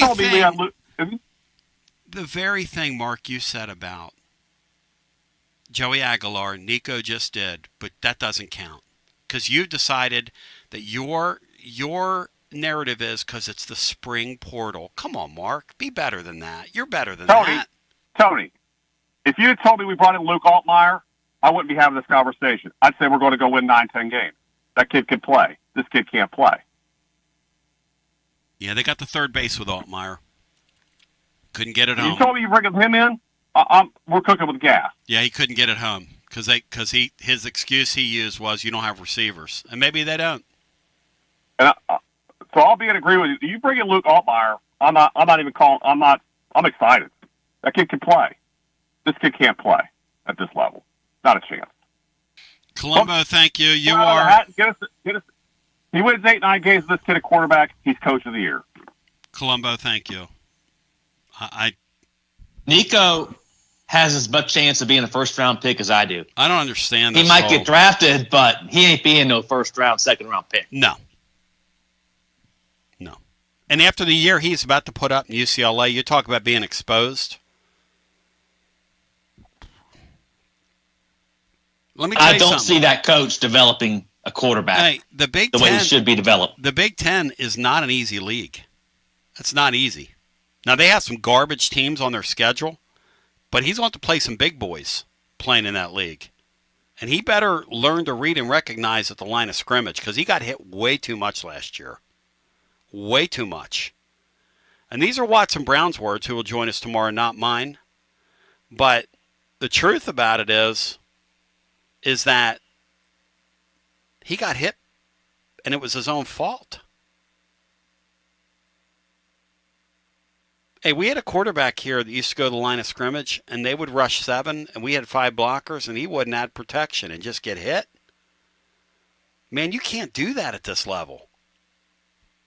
You got to be able to recognize what's going on the field in front of you. And Mark doesn't want to deal with this, and there are a couple other of you that don't want to deal with this. But the reason Nico's family didn't find any takers is because he's not that good. I'm sorry. He's not. Now, with a straight face, am I going to trade Joey Aguilar for him? No. Nico has high-end ability. There's no doubt about that. If you could unlock him. Was he going to be unlocked this fall? I don't think so. But I told you that back in December. I told you we were an 8-win team back in December, unless they added a bunch of pieces out of the portal. If you surround this kid with a bunch of star players, you might be able to win 10 games again, because the schedule's not that hard. And you might still be able to get there, because the schedule's not that hard. You might still be able to get the 9 wins. You're in a period right now where you had a generous schedule the last couple of years. And you're still in a generous schedule period. This thing is, it's going to be really interesting this fall, if not anything else. Hello and welcome in. You're on our Tuesday edition. Matt Dixon's here, TGMD. He's presented by our friends at Budget Transmissions. Jerry, shout out to you. Brian Hartman in the house. Matt today, Stars, Studs, and Stallions over at tclub.team. A couple thousand word report. Let's get our next call in. Hello and welcome. You're on the air. Hi, Tony, Matt, Hartman, what's going on? Hey, Josh, welcome in, brother. Hey, Tony, I don't know. I think, you got stuck in no man's land here on this time frame. He's probably the best you're going to get, but truthfully, he doesn't fit this offense at all. Heupel recruits those kids with big arms because he throws the ball to the sideline so much, makes those long throws, to the boundaries. You need a kid who can hum a tater, like Bill says, but I don't know. I think the Bills come and do this year on this buddy ball offensive staff. You can't go into year 5 thinking about starting 2 true freshmen up front. You have no wide receivers. You know what? At 4 or 5 in the room, you've got a portal guy and a bunch of unproven backs. Now you got a brand new quarterback. It's really, it looks like a lot of laziness, just to be honest about it, Tony. They're good football coaches, but I'm not sold they are going to put the effort in to win championships in this league. Well, you don't have to win championships. You just got to get to the playoff now. So, from that perspective, I don't expect Josh Heupel to win an SEC championship anytime soon for the way he's recruiting. I mean, I'm just going to be honest about it. Can you get to a playoff? They did it last year. Yeah, they've got a good schedule. They could, easily win 8 games. I mean, if that guy can hit those, hit a deep, wide open receivers running down the field, maybe. Yep. But you can't turn it over throwing it to the sideline. No, I agree with that. Hey, Matt, he says this guy does not fit the offense. I think he fits the offense because he can run around a little bit. But maybe he's right. Maybe his arm is not strong enough to take advantage of the wide splits like they want to. Matt, where are you on that? Well, I think the deep ball is what he does best. Yeah. Which is kind of intriguing in Heupel's system. You need some burners on the outside, and maybe, I guess, in the slide, if you get them to take the top off of defenses, but that opens a whole lot of things up. And the one thing, a lot of the stuff's made about, he's got a lot of interceptions and really bad plays. Heupel's offense is kind of built in to where you're not throwing interceptable passes very often. So that's something that just playing in the system could negate a decent amount of. But there's some intrigue there with the deep stuff. But again, it's you're getting a kind of a depth piece that maybe you get lucky and you find some success like he had his first year at Appalachian State. But, I mean, I don't think anybody expects him to be a world beater. And Josh has a good point. There's not a whole lot around him that you can depend on. I'm rooting for the kid. I hope he succeeds. It's weird, guys. Not having that supporting cast is strange. It's tough, Tony, in this league especially, man. We do got a better schedule, but I don't know. It still just stings going into exiting spring training and then looking around for spring practice, and then having to look for a quarterback. That's a big ask. It's impossible. You know? Yeah, it's impossible. And they got very close with the Altmaier guy, as we're reporting. But at the end of the day, you're going to pry a kid away that's become a legend in Champaign, Illinois. And like Matt said, Josh, if the Altmaier guy would have left, in a lot of ways we'd have been like, hey, we won. But in a lot of ways you'd be thinking, man, that's kind of low rent for that guy to leave his program. Like, here's a kid that just got thrown to the curb. Maybe this thing works. Maybe it just. Well, I'm pulling for the kid, Tony. I mean, I pull for Tennessee, but it's I expect the kid to look like a world beater when we play these little sisters of the poor. But the problem comes when you line up against SEC talent, and no, that's right. That's this year is going to answer a lot of questions for me, and I'm not sure what I can judge. I mean, I don't know if the book's out on this offense, for one. You mean in terms of they figured him out? Yeah, and they figured him out. Venables kind of laid the groundwork, and everybody just built on it. And is that just because Nico's not accurate, missing open guys? Is that because he's holding the ball too long? Is that because he can't read? Is that because the book's out? And now we got a whole new offensive line. We got issues at receiver. I mean, that's the offense, Tony. What we gonna do? Yep. I mean, you got a new quarterback. Ellerby's going to start. Ellerby's going to Ellerby's actually going to have a couple answers to his trivia question. He's going to have two guys that he signed out of high school that actually play snaps here.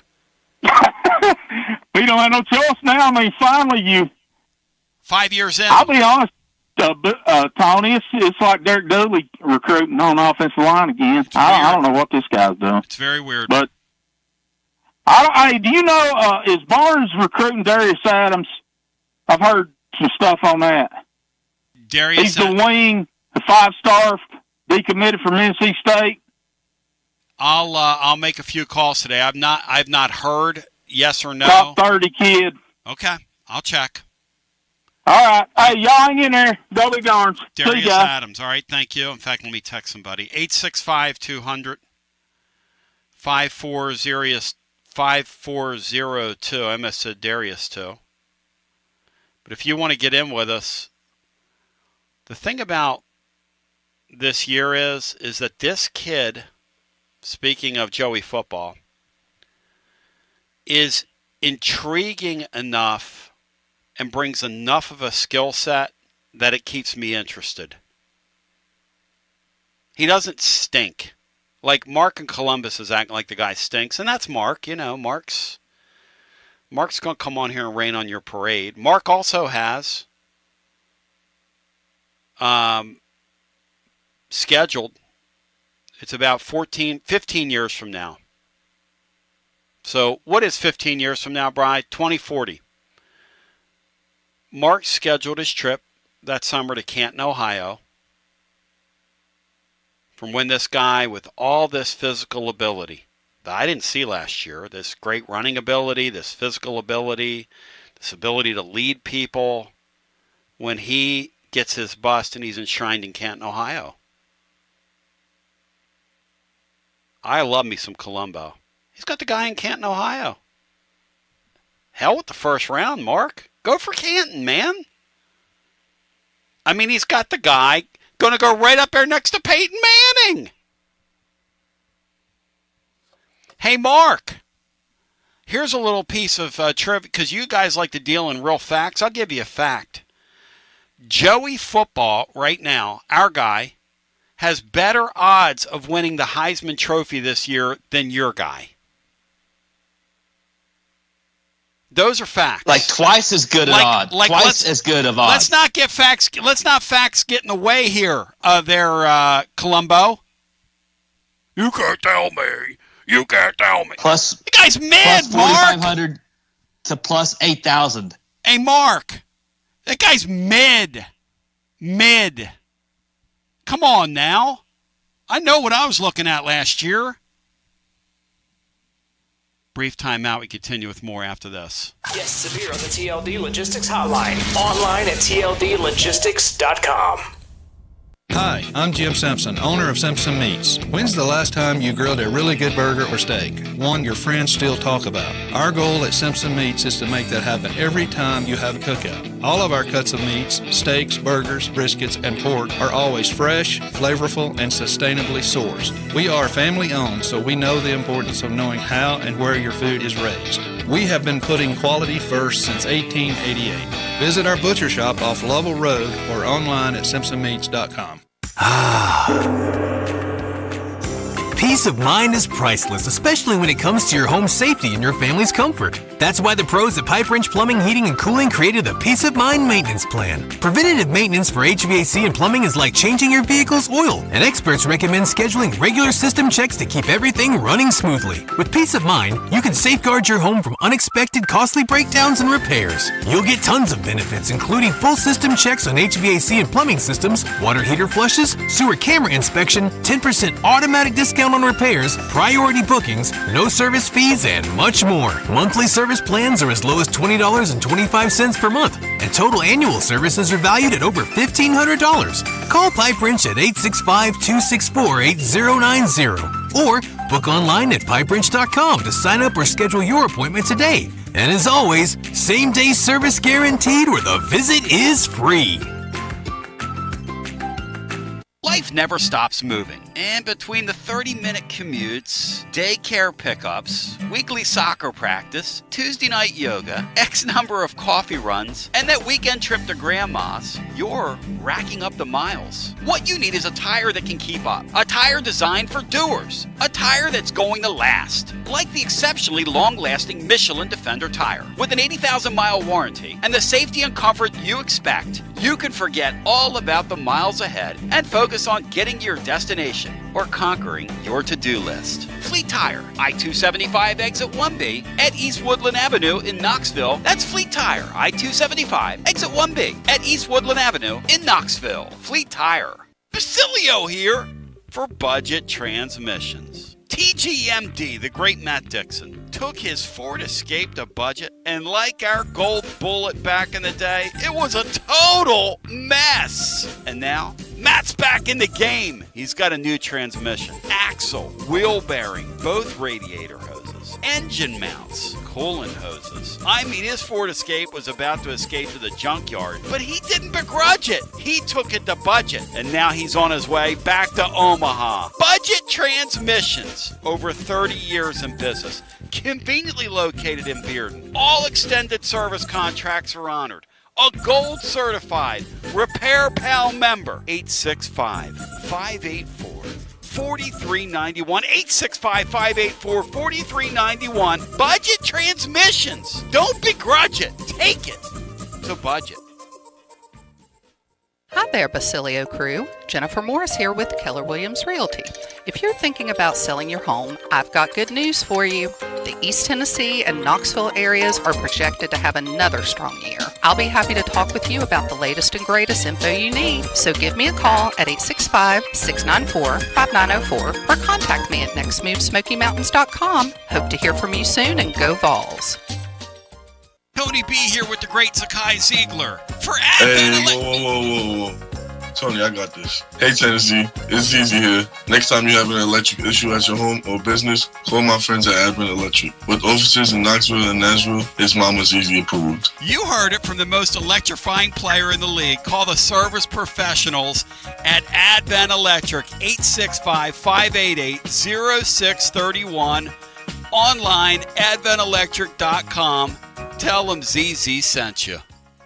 Basilio here, and my friends at Carnes Motor Company started with a dream over a quarter century ago. I met Rob and Brian back when I still had hair, and they were working at a huge dealership in West Knoxville. But they told me back then they wanted to sell cars on their terms, and I wanted to do radio on my terms. Their terms, just like my terms, are ultimately your terms. In both cases, you're the winner.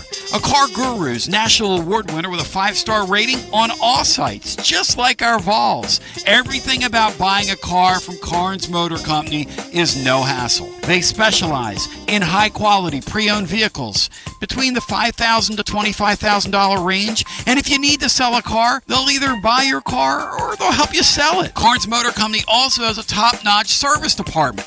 Therefore, every vehicle is rigorously inspected and serviced prior to delivery. So you're guaranteed to get a quality pre-owned vehicle every time. If you need a place for service, they've got you covered. Come be a part of the Carnes Motor Company family and tell them you heard about it from me. Online at carnesmotor.com, Oak Ridge Highway, 1 mile past the Carnes light. Carnes Motor Company. Ward Dumpsters, your local and veteran-owned dumpster rental company, has 12 and 15-yard dumpsters for week-long and weekend specials. Spring cleaning, remodeling, or yard cleanup, reach out to Ward Dumpsters today at warddumpsters.com. Portions of your TV show presented by Stinnett Collision, Maryville, and now in Sevierville. For 3 generations and 60 years, serving you online at StinnettCollision.com. TB back with you, 865-200-5402. Matt just asked a great question, and we're going to get some stuff on Nico coming out. But Matt asked a great question.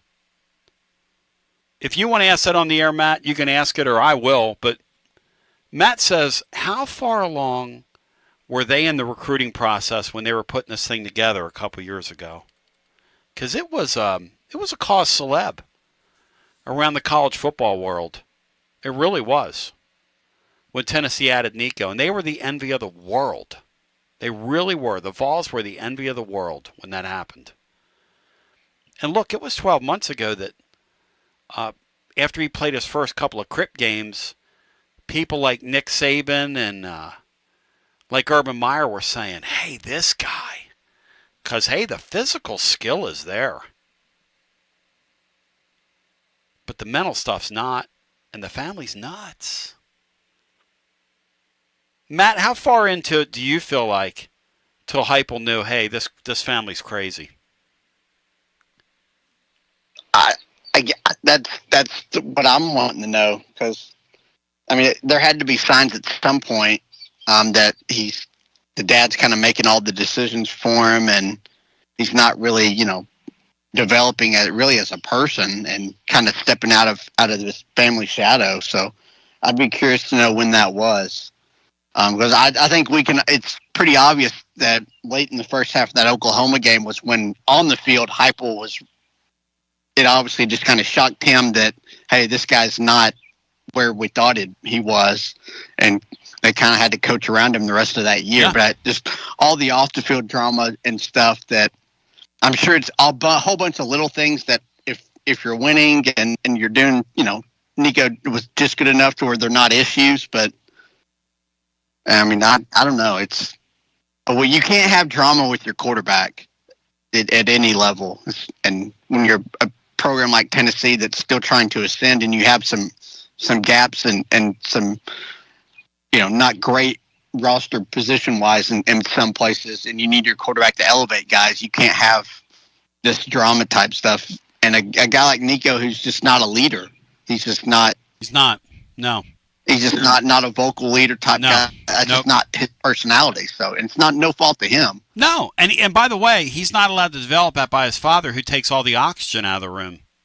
That's another thing with him. I was told by a staffer late last week, hey, look, that we had such a quiet spring here, because we were both like, how in the hell did this happen? We had a very quiet spring here. The father was mostly in California. This is what I'm told. The father's mostly in California. We had a very quiet spring. This thing went pretty well. And then the dad comes back in like a whirling dervish. The kid kind of shuts down towards the end of the spring.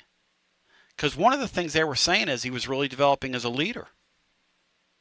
Hey, good luck out there at UCLA with the dad at practice every day. Good luck. And now that both kids are there, I say ask in the blog today, is Nick going to take over for Deshaun Foster when he gets fired at the end of the year? It's a legit question.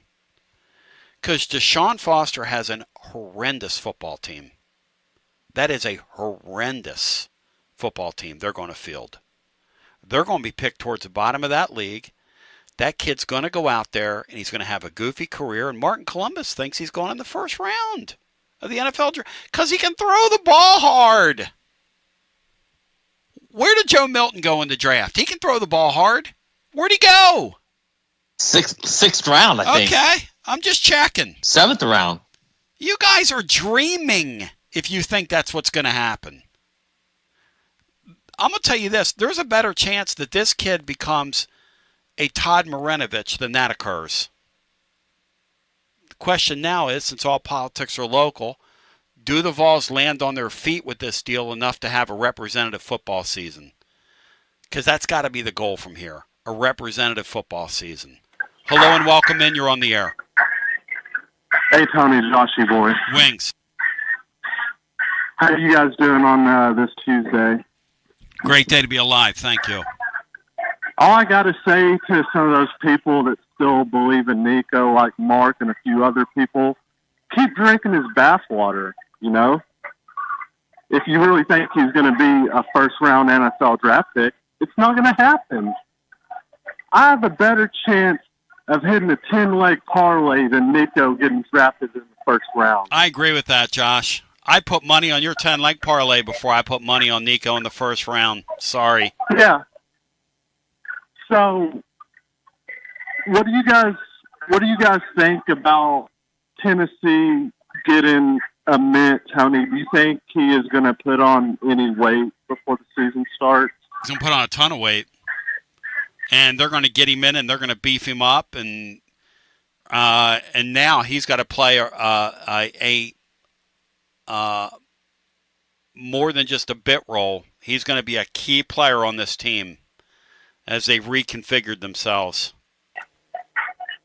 Another question I had about that, obviously we won't know until the first game what the starting five is going to be, but do you think there's a chance they do the two big lineup with Estrella and Akpara? Yeah, I do think there are certain times when they're gonna do that. Yeah, Estrella's health. Listen, if Estrella bounces back, and he can be 95% of what they want him to be or what they first saw. I mean, before all this injury issue stuff, they thought that kid's an NBA basketball player.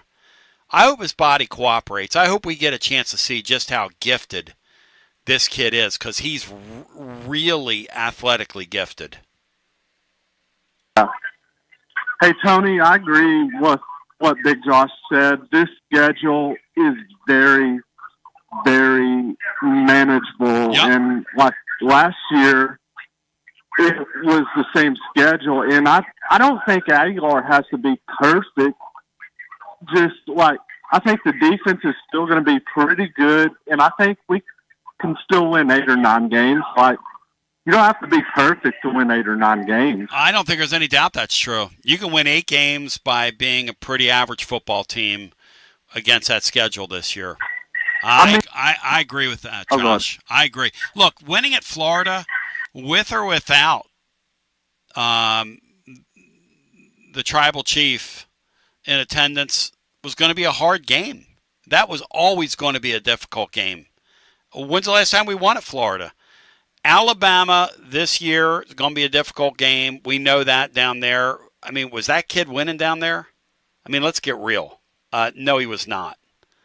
Georgia here. Have we closed the gap enough talent-wise under our current coach with what we added in the portal, even with the quarterback, to expect to beat Georgia this year? I'm sorry. I don't think so. So, I mean, I think the team was going to win 8 or 9 games anyway. And I think this team could still win 8 or 9 games. Oh, yeah. And if you take 1 out of 3 from the big 3, Georgia, Alabama, or Florida, you're going to win 9 games at least this season. Matt, if they beat one of those 3 teams with that kid a quarterback, Matt, coming in this late, that will be one hellacious accomplishment, I believe. I'd love to see that. Yeah, I have those 3 penciled as L's. And Georgia's about as close to a pin as it could get. Yes. I guess into this year. And with or without Nico, were you beating Georgia, Matt? Let's get real here. With or without Nico, were you going to beat Georgia this year?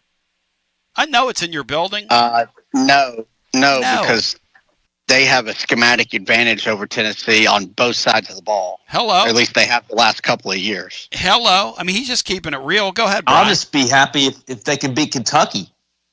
And I know Matt will laugh, but if he can just go up there and on the road and they're going to beat all those teams. Navigate that game. They're going to beat all those teams, Brian. They're going to beat all those teams. See, that's the one thing about they could beat Kentucky with Madden up there. The younger Nico up there. The one thing about Heupel, guys, is that he's a high floor coach. You're not going to go through a 4-win season with him, 5-win season. You're just not. His system is good enough to beat the teams you're supposed to beat. It just is. Which is pretty good.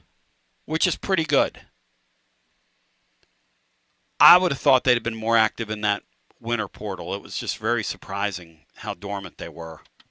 But that's just me. And I'm not going to beat that point into the ground.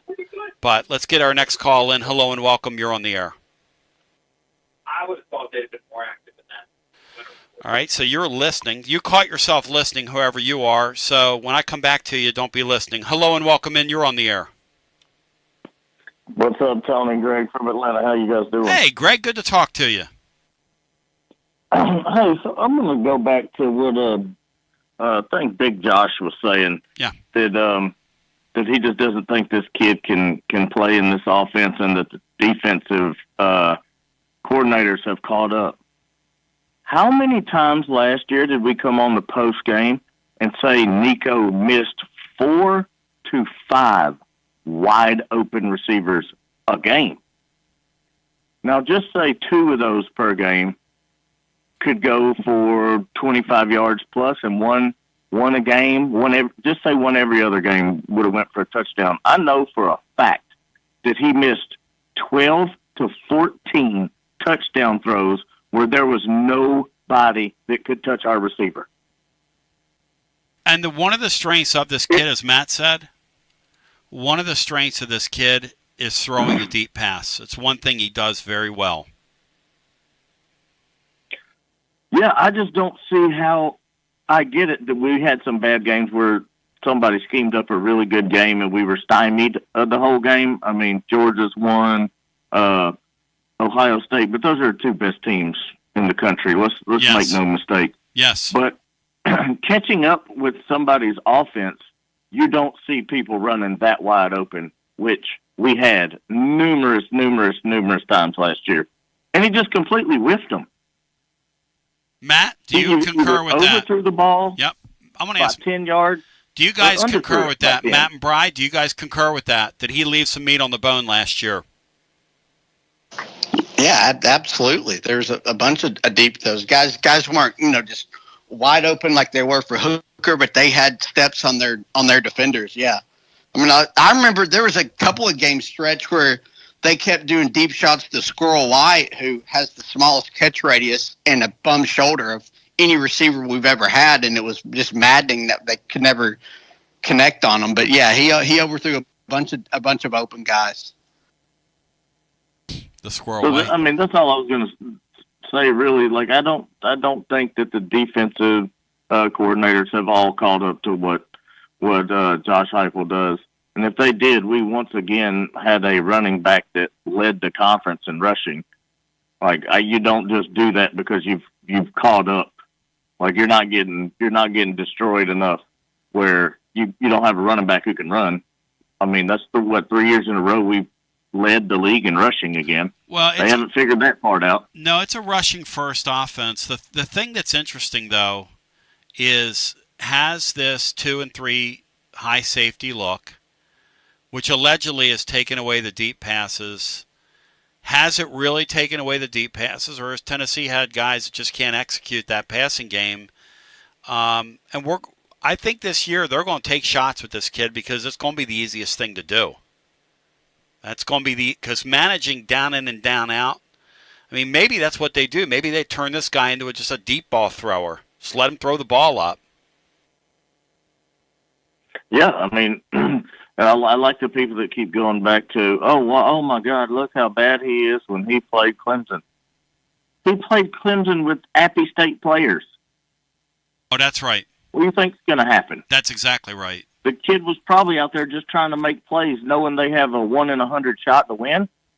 Hey, throw the ball up. Maybe they come down with it. I don't care if he throws 20 interceptions. If we had Tennessee Chattanooga players and we were playing Georgia, throw it all over the place. So did the Vols land on their feet with this, Greg, in your opinion? I would say we could have done a lot worse.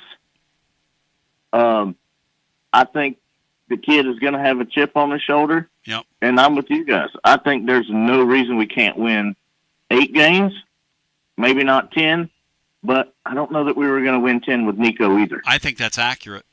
That's where I was coming into the year.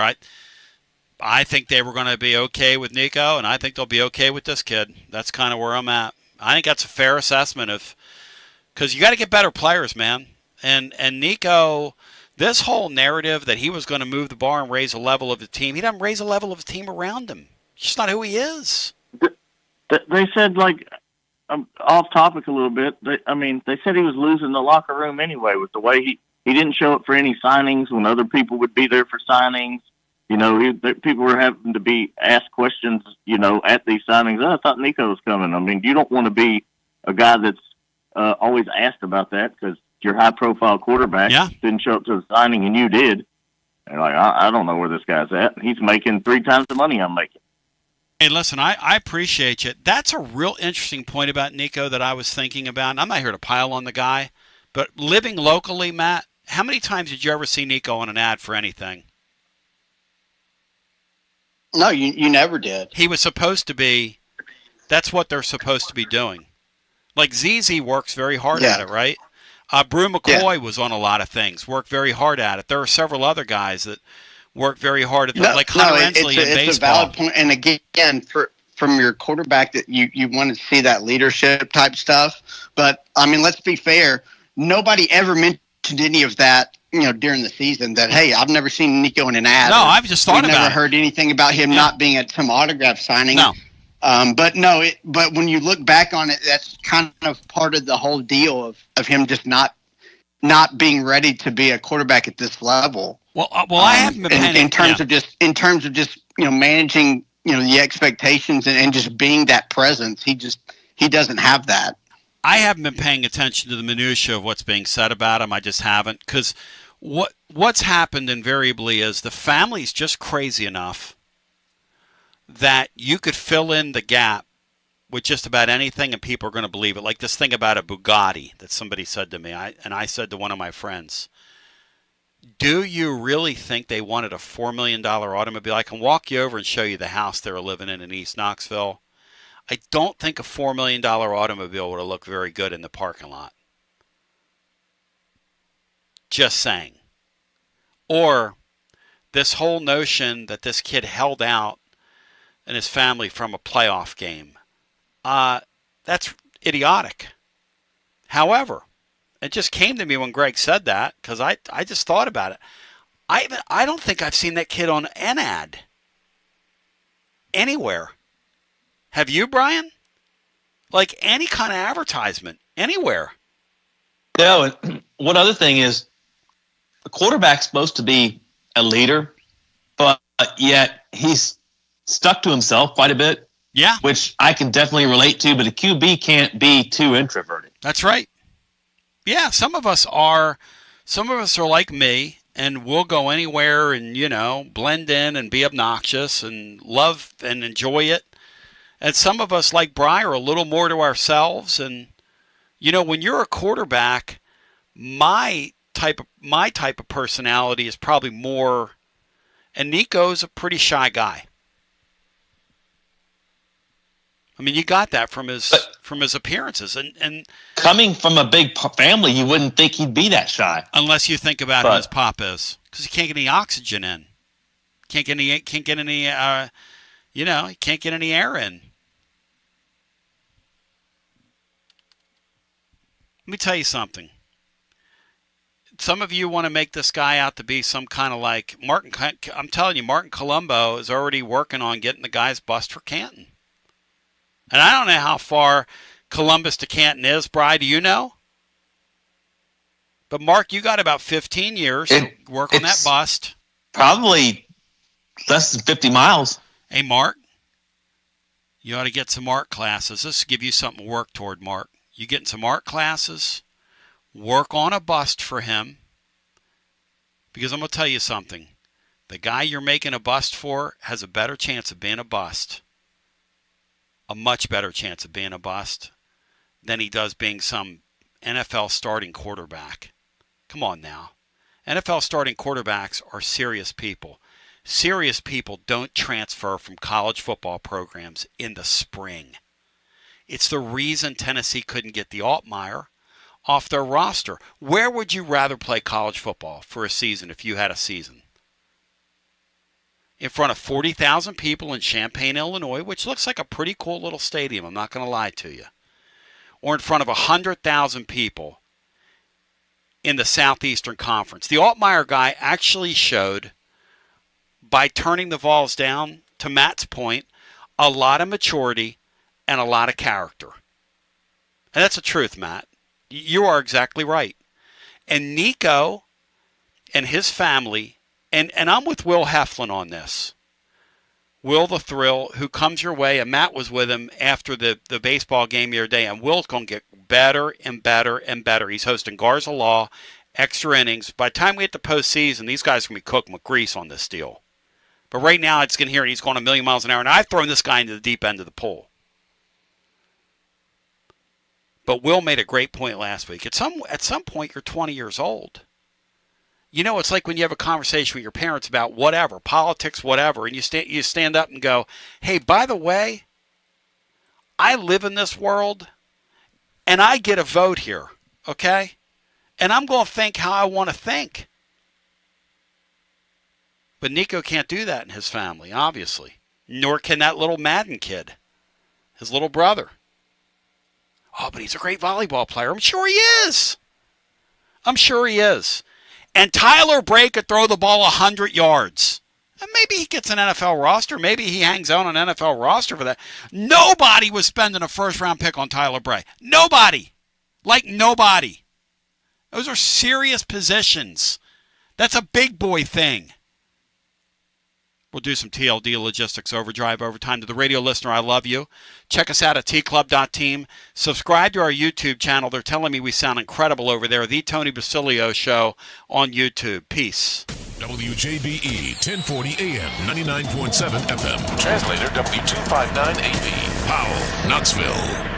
Beach, blanket, bango.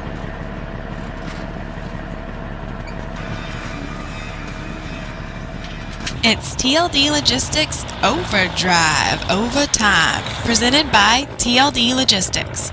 Online at tldlogistics.com. Tina the Bee back with you. And now let's go to the guys with today's edition of TLD Logistics Overdrive Overtime. If you want to get in the hunting in the mix with us, the question is, have the Vols landed on their feet here? That's all. That's all you want to do is not crash. You want to land on your feet here. To me, landing on my feet is, did I put myself in a position to have a representative, competitive college football season this fall? Some of you don't want to hear this. Tennessee was going to be 8-4 this fall or 9-3. I'm sorry. They just were. Are you in a spot right now where you can go out and have a representative college football season with Joey football? Nico and his family ran out the door, and this kid ran to the opportunity. And you know what? It's a pretty good result for this kid, Matt. If you think about it, he's a West Coast kid, but he's lived in the Southeast. How far is Boone, North Carolina from Knoxville, guys? A couple hours? No, it's further than that. Probably 200 plus miles. 3 hours? I've never been over I would there, say at least 3. Yeah, at least 3. So he's it's a lot close miles than it is, time because you got to go through the mountains. Okay, I'm gonna look that up. But it's a close. That's what's weird. He went to Appalachian State from the West Coast, and now he's coming back. So it's kind of cool for him. So we'll see if how much it works out. So yeah, it's 160 miles, so 200 miles. What I thought it was 2 hours. I'm sorry. It's 160 miles, 2 hours and 55 minutes by car. But to Matt's point, as the crow flies, it's 160 miles. My point is, he's in the same region of the country. It's not going to be a culture shock for him. Boone is, you would go up the way they want to take me to get to Boone is I'm going to go up I-81 and I'm going to go through Johnson City to get over there. I've never been there. I-26. Yeah, it's 40. I'm not sure 40 is even open all the way to Boone yet. Yeah, you'd be going out of the way if you went 40 to Asheville. Yes, that's why they're taking me up I-81, and I'm going Johnson City and coming around the back way there. But is 421 open? 421 is now officially open. In fact, ironically enough, Matt, earlier this week, the final section of the roadway, well, no, this is back in December, but it was put back together in December after that terrible storm. At any rate, so he's coming back to the same region. He's not going to feel like a fish out of water here. He's an LA kid. He was going to have the opportunity to quarterback at UCLA. He's got to be pinching himself today. Tennessee's going to pay him about $1.2 million, which is more money than he was going to make there. He and Nico are going to make comparable money.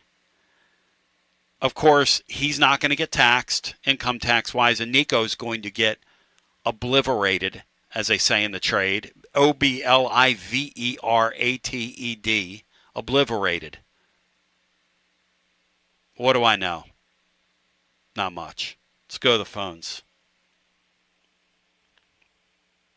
Obviously, Tennessee would have been in better shape with Altmaier. Obviously. But like Matt said, serious people are not leaving their team after spring practice unless, Matt, Alabama's quarterback back in the day, breaks his leg in camp and they want you to come be the quarterback for a national championship caliber team. Now, if you're telling me that, or if Altmaier would have looked at Tennessee, Matt, and said, hey, they're going back to the college football playoff, he would have jumped at that, Matt, I think, if that's what he had seen on paper. And he was thinking about it by saying they need wide receivers. That's right. Nobody would have blamed him. He was thinking, he was thinking about it. So it's going to happen. Sure, it's going to happen. Character flaws or not. Hey, nobody would have blamed a guy for jumping to a playoff team. But in his mind, I'm going to play in front of more people. We're going to win and I'm not trying to be funny here. We're going to win a comparable amount of games. And think about, and this is the thing, I was talking to Joey Kent's brother the other night up on the Garza Law porch. Think about, shout out Jermaine, think about this for 1 second. Think about this for 1 second. Altmaier is now always going to have a chance to go back and be celebrated at Illinois. And there's something to be said for that. There really is something to be said for that. In a lot of ways, you have to appreciate the fact that the kid said no. And it's weird, right, Matt? I mean, to put it that way, it's kind of strange, but in a lot of ways, I'm kind of rooting for him. I would usually be rooting against a guy who said no to us. I'm kind of rooting for him, Matt. Do you feel the same way? I don't know if I'm going to root for him, but I think it's good for him to do that. And I think it's good for college football that we don't have all this quarterback switches after spring. So it's good for college football that Tennessee can't just money whip some kid off other rosters at the last minute. But even it's bad for Tennessee. Let me say this. I'll rephrase it. Luke Altmaier is worth celebrating. He is. But he's not the only one. There were several guys. But he's a kid that knows and understands how important, because he was in, and you think about how they probably appealed to him. He was in the SEC. His dad is a doctor in the SEC. He's grown up in SEC country. He knows he's playing in an inferior league there. And he still said no. And now the question is, does Tennessee land on their feet with Joey Football? Do they land on their feet with Joey Football? Let's go back to our TLD Logistics Overdrive Overtime phone lines. We've been very, very active today on the phones, because really this is about all of us just getting through the last 10 days of how crazy it's been. Hi, welcome in. You're on the air. What's going on, Tony? Hey, welcome in.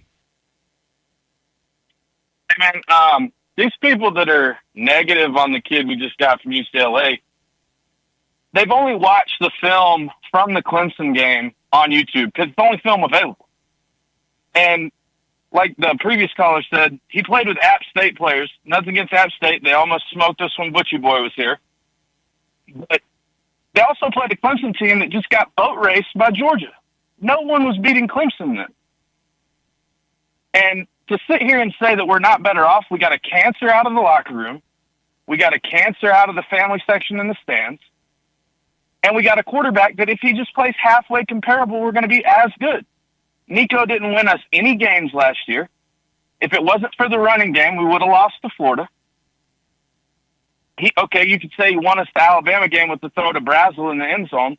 But if he made the throws the last guy was talking about, we'd have been up 4 touchdowns against Alabama before halftime. If we had half a leader, we'd have won at Arkansas. And the only reason none of this stuff came out was because we were winning football games. Winning cures a lot of things and keeps a lot of things quiet. Had we lost to Oklahoma, had we lost to Arkansas, the season would have been quote-unquote over, and all of this stuff would have come to light. He would have left in January and still not gone to a contender. He's a mid-level quarterback that can't process, and that's very clear because they had to coach around him. So all we need Aguilar to do is be able to read a defense and make some throws. And I would argue that we can afford to take more chances because we do have a good defense and a solid running game. I'll hang up and listen to you guys. Thanks, Tony. I think you make several great points. I agree with you. This narrative that Nico's the same guy that walked in from L.A. and is this high-end quarterback is just not accurate. It's just not. And Matt Dixon's telling you the truth. They saw him on the field with Oklahoma last year, and some of you want to pretend like he was a true freshman last year, and he wasn't. Some of you want to pretend like he was a true freshman last year. He was not. They saw him walk on the field with Oklahoma and saw a guy that did not know what he was doing at the line of scrimmage. I'll tell you what's interesting, guys. If this Angeli ends up at Syracuse, Matt, we might have the Goofy Bowl down in Atlanta this year when Tennessee and Syracuse play. 2 quarterbacks that join their team after spring practice, Matt, battling it out in the home of the Atlanta United. And that would be a prime game to take the under in. So Syracuse was, I think they led the country in passing yards per game last year. Yeah, oh boy, that kid, McCord guy could throw it around, boy. Yeah, I'm glad he's not there. Huh. But in case you're just joining us, like to his point, there's not a lot of film that exists on Joey Football. There's just not. the stats, we really don't know if we can trust them. Laura told me last night working on the blog. She checks the blog, every night just to make sure it's semi-coherent. She looks at those numbers and says, wow. And then she said, you know what these numbers remind me of? Those midweek baseball games. And how you compile those numbers. I mean, they're real, but they're not SEC numbers. Fair analogy, Matt, or no? What do you think? Or Bri, what do you guys think? Fair analogy?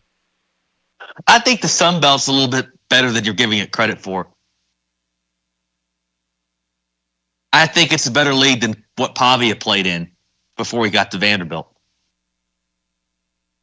So I would up it a little bit from midweek baseball, and those midweek teams can beat you. Also, the one interesting thing about Aguilar is he had such a regression from his first year when he kind of became the surprise starter to last year when I think he entered the year as like preseason like player of the year type deal in the Sun Belt and had a lot of the same guys back. And I think he had the same offensive coordinator, and he regressed a pretty decent amount. So it would be interesting to kind of get behind the scenes of why that was, because it probably was more of a team, like a whole team issue, and they made a coaching change, but that's just a really weird deal to have a guy regress as much as he did. And if anybody listening to me is well versed in Boone football or App State football and can point us in the right direction of somebody that could help us unpack this, I would love it. Dale Jones furnished the number of one of the coaches on the staff. We tried to get him on that coached him, and he said, no, I just can't do it. I just, Thank you for the invite, though. Thank you for the interest, and was very cordial and nice about it. And look, if I don't ask, and Brian and we don't seek that, we're not doing our job. But I would love to be able to have an honest conversation about somebody regarding this young man. I'm going to reach out to Watson today and see if he knows anybody that maybe we could visit with. And Watson so takes his Wednesday appearances seriously that I would bet you he's already been on the phone with some people regarding this young man. Did North Carolina guys, did they play App State during Watson's brother's time they there? did. Well, and there you go. App State put a bunch of points up against that defense, which was not good at all. North Carolina's, that is. I think, wasn't it like a 60? Well, didn't it go overtime? Wasn't it like a 60-something to 60-something game? Was that last fall, Brian?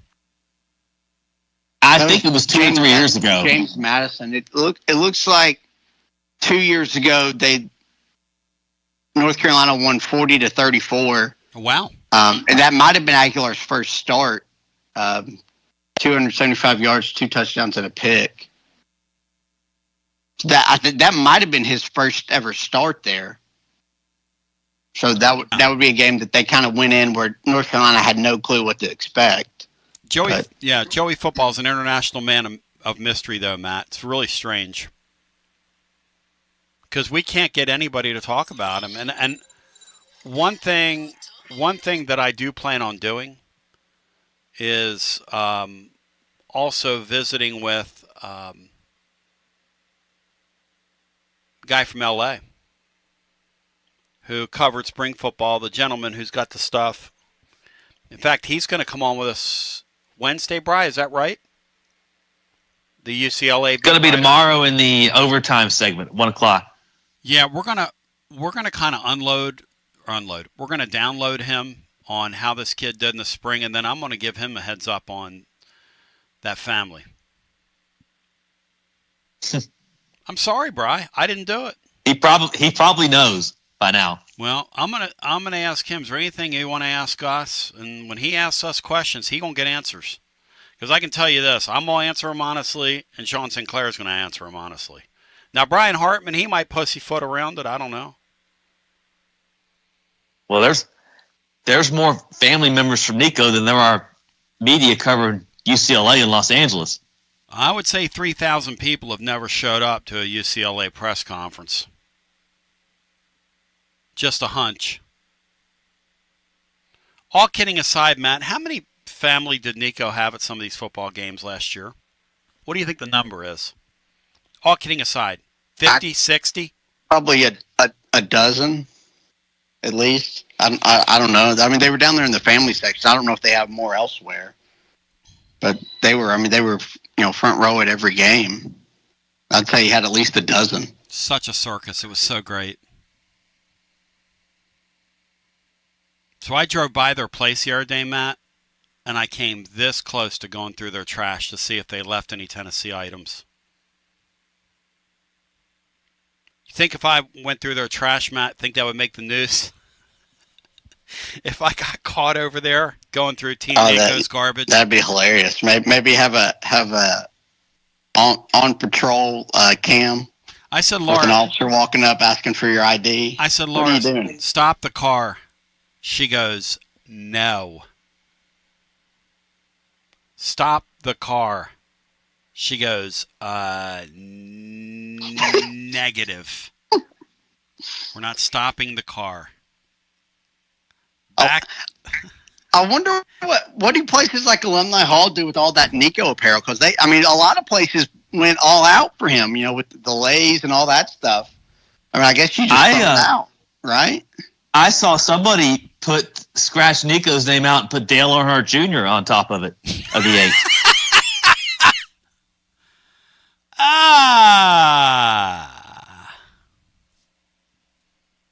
Hello and welcome into our next call. You're on TLD Logistics Overdrive Overtime. Hi. Hey, Tony, it's Marty. Hey, Marty, welcome in. Hey, man, I got a question for you. I heard yesterday y'all were talking about a potential of a athlete playing college ball, hopping to the pros and then coming back. Maybe I've just been asleep for 20 years, but I thought there was a rule against that at one time. Am I wrong? Not when the courts speak. There's a court in New York, and a judge is getting ready to, they believe, well, she said from the bench the other day, I'm going to knock this whole thing down. Basically, to the NCAA said, you're pissing me off. Right. And really, the fact that you're telling these people they don't have a fifth year is bunk, because you don't really get to say who can stay in school for how long for any reason. No more than you could tell a kid that's studying science that he can't be on a college, or she couldn't be on a college campus for 10 years. And if they want to play sports that are affiliated with that university, they can play sports she said, that's what we're getting ready to, she threatened them, that's what we're getting ready to issue the ruling on. And that would open the door, Marty, for bounce-back students, bounce-back athletes. So as of today, if somebody tried it, there is a rule that prevents it, but that's fixed. With the NCAA, right. Your eligibility has expired. She's saying there is no such thing as eligibility. That's an arbitrary thing that the NCAA has decided because you haven't collective bargained with these athletes. Okay. Now, the Olympics, of course, I know the pros are in the Olympics now, but now years ago there was a rule in the Olympics, I believe, right, where the professionals could not compete. Or am I wrong there? Mm-hmm. Okay. But now opened it up for, and why did they do that? Just to sell more tickets, make more money, let the pros in, or what do you think? Why do you think they did that? I don't know. It's a great question. I don't follow the Olympics closely enough. I don't either anymore since my idol Bruce Jenner, there you went go. His way, but there you go. Well, my Olympic idol, I was like 12. I thought he was great, All right, buddy. Well, I was just curious on the kicking back to the. Well, yeah, I mean, you can make good money playing some college ball, going play pro 2 or 3 years, going USFL a couple of years, then coming back. I mean, by the time you're 30, 32, you can be done. Well, that's the point. Like Hendon Hooker could hang around the NFL 4 or 5 years, qualify for the pension, bounce back to the University of Tennessee at the age of 28, 29, and you don't mean to tell me they wouldn't? And by the way, he's making like $1.4 million. I looked it up with the Lions. Matt, what could Hendon Hooker make tomorrow if he called the Vols and said, hey, I want to come back and get my job back? Whatever is left over in the budget. Yeah. 6-8 million, whatever. Yes, I agree with that. $5 million. And he'd be worth every penny of it, too. Sure he would. You'd be crazy not to take him back. Well, let me ask you about the baseball players. Okay, say Tennessee, has some players and they opt for the draft, and they don't get drafted as high as they thought they were going to. Can they decline the draft offer and go back to playing college again? Again, there's speculation around Cooper Flagg, who declared for the draft yesterday. But just because you declare for the draft doesn't mean you have to go in the draft. You're not committed. If You're not committed. You are not committed. No. Okay. So Cooper Flagg could. Well, in baseball, you can be drafted and still go back to college. That's right, That's Matt. always been the case. Oh, okay. It's kind of a unique deal for baseball. Out of high school. That's right. Yeah. Okay. Interesting. All right, guys. Appreciate it. Thank Great you. show. Thank you. Yeah, it is interesting because, and what this judge in New Jersey is saying is, hey, NCAA, everything about you is arbitrary. You didn't put this together with the courts. And one thing we know about the NCAA is they lose. Yesterday, a bunch of, and I still think some big names are going to hit the portal today in college basketball. That's the expectation. Maybe that happens, maybe it doesn't, but that's the expectation in the sport. A bunch of guys that are out of eligibility, allegedly, went into the portal yesterday. Why? Why'd they do that? For their health? No, they went into the portal with the expectation that, hey, this fifth-year thing, I'll tell you something about the fifth-year thing. I'll give you a little secret here. Tennessee is going to be all over Gainey on this fifth-year deal. If that happens, they're going to be all over him. Back to the phones, because he'll be an all-league wing here next year. On your TLD Logistics phone line, and unlike Nico, he actually did develop as the year went along. Unlike this alleged development of Nico that happened last year, which is alleged. Hello and welcome in. You're on the air. Hey guys, it's Chris up here in Greenville. How are y'all? Hey Griff, welcome in. Hey Tony, you said a few times. I guess it was talking about Merklinger and McIntyre that calming the fans down, saying this is not a Disney story, this is no Disney movie type thing. But I'm telling you, if we don't have the best Disney movie going on right now with getting this kid from UCLA, I mean, this stuff is writing itself. It's going to be, I can just imagine the stories that's going to come from this. And if this guy comes in and he's successful, he'll be one of the most beloved Tennessee athletes there ever was. You know it? I don't think there's any doubt about that. If this kid comes in here and lights it up and is dynamic and firing the ball downfield and leads the Vols to a successful, fun-to-watch football season, hey, they don't even have to make the playoffs.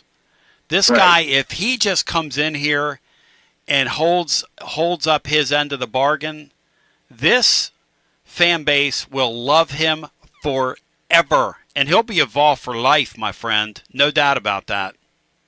Yeah. I got a question for you guys. So I was thinking about this, and some of the comments that you guys have made and that some of the callers have made, I agree with. When they're talking about Coach Hype and how he's not done well with his own talent. Do you think this is something that he should, maybe we should do like a type of Ohio State type thing where they have like a general manager, maybe more like a pro type setup in the front office, where we have someone who brings in the players, and Coach Heupel is just more of he's just the coach. He, gets them ready, but he's not actually picking the guys. Or is that something that you guys think could work, or is a possibility? Hunter High, or the High kid? Yeah, Billy High. Isn't that sort of what he does? Billy High, Brian. In a way, but that's not his title. Billy High, I think, does carry a title similar to that, Bri. But what this gentleman's talking about is, hey, look, to the head coach, this is who we're going with. This is what we're doing. This is how we're going to spend the budget. Right now, the head coach is over that stuff. Right. Now, how are you going to tell Josh Heupel 5 years into this thing who's won 10 games twice By the way, we're taking that from you. Who's going to do that?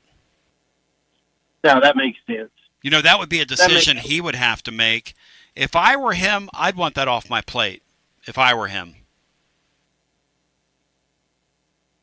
Well, I mean, being a Tennessee fan for my whole life, and that's through the bad years as well.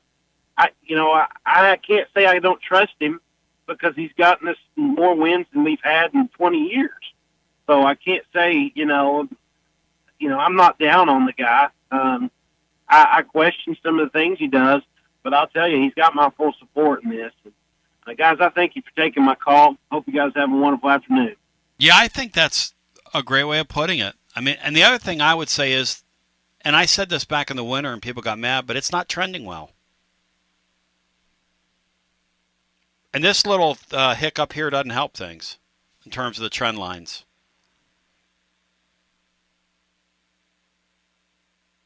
And I'm always going to give you my opinion. I'm not saying it's not going to happen for him or he's not going to work or he's going to be gone in 2 years. I'm not saying any of that. But it doesn't feel right. And we do not feel like we came off a playoff appearance last year. I don't know why that is. Maybe it's because it's like Watson Brown said, you're just in a deal where you put a team on the field every year, and each team is different from each team previous to that. There's no such thing as a program anymore. But that's just me. Back to the phones we go. Hello and welcome in. It is TLD Logistics Overdrive Overtime. Hi. Hey, Tony, Brian, and Matt. It's beautiful outside here in Middle Tennessee. Nice. I hope it is there too. Nice. It's pretty overcast here. It's supposed to spit a little rain today, but I hope to get outside for a little bit. Leslie, good to hear your voice. Well, to answer your question, I think Heupel landed on his feet because no one, and I think, y'all already hit on this, no one of a high caliber was coming at the 11th hour. They just weren't. So, I think we have to look at the positive. And I think, too, a point that someone may have already made, I'm sorry I didn't get to listen to the whole show, but they're under a lot less pressure in my mind than they were Heupel and Aguilar. Am I saying that right? Aguilar. Than Heupel and Nico were going to be. I mean, with all the stuff that came out and, even if they would have gotten this Nico back under wraps and, all that stuff that was happening behind the scenes it was out, so they were going to be under a lot more pressure. And the way I'm looking at it, Heupel basically punted with Hendon Hooker, and we know what happened there. So to me, this is a punt. So let's just see what happens. Yeah, I mean, if anything, this guy has had a very, very, very strange odyssey to the most successful quarterback. And if this guy comes out here and outperforms Nico, that theme is going to continue. People are going to wonder, does this guy know how to find players? Right. Yeah, that's a whole nother topic. But hey, can I make an analogy to the current baseball team and their struggles? Sure. So I think they had the #1 recruiting class, correct? Baseball? Yeah. Yeah, they brought in a great class, yeah. Right, and we're seeing a lot of them, young guys playing. And if I'm not mistaken, I think I heard on one of the broadcasts or on the radio, I'm not sure. We have to listen a lot on the radio, which I don't mind. But that they're the youngest SEC team on paper. Is that true, too, I think? They're the second youngest to Florida. Florida's the youngest and Tennessee's second youngest. Okay. But, yeah, they're right there. They're pretty young. They're starting a lot of young guys and playing a lot of young guys. So I also heard McKee and Rucker report on a scuffle incident in the dugout on Saturday prior to and the young man getting injured. That was horrible. But prior to that, there was some type of something that went down in the dugout when an error was made, and they reported that on their podcast. So what I'm getting at is they seem to lack leadership and maturity. Well, with this quarterback coming in, we're definitely getting maturity. And, I realize he hasn't played in the SEC, but he's played in a lot of college football games.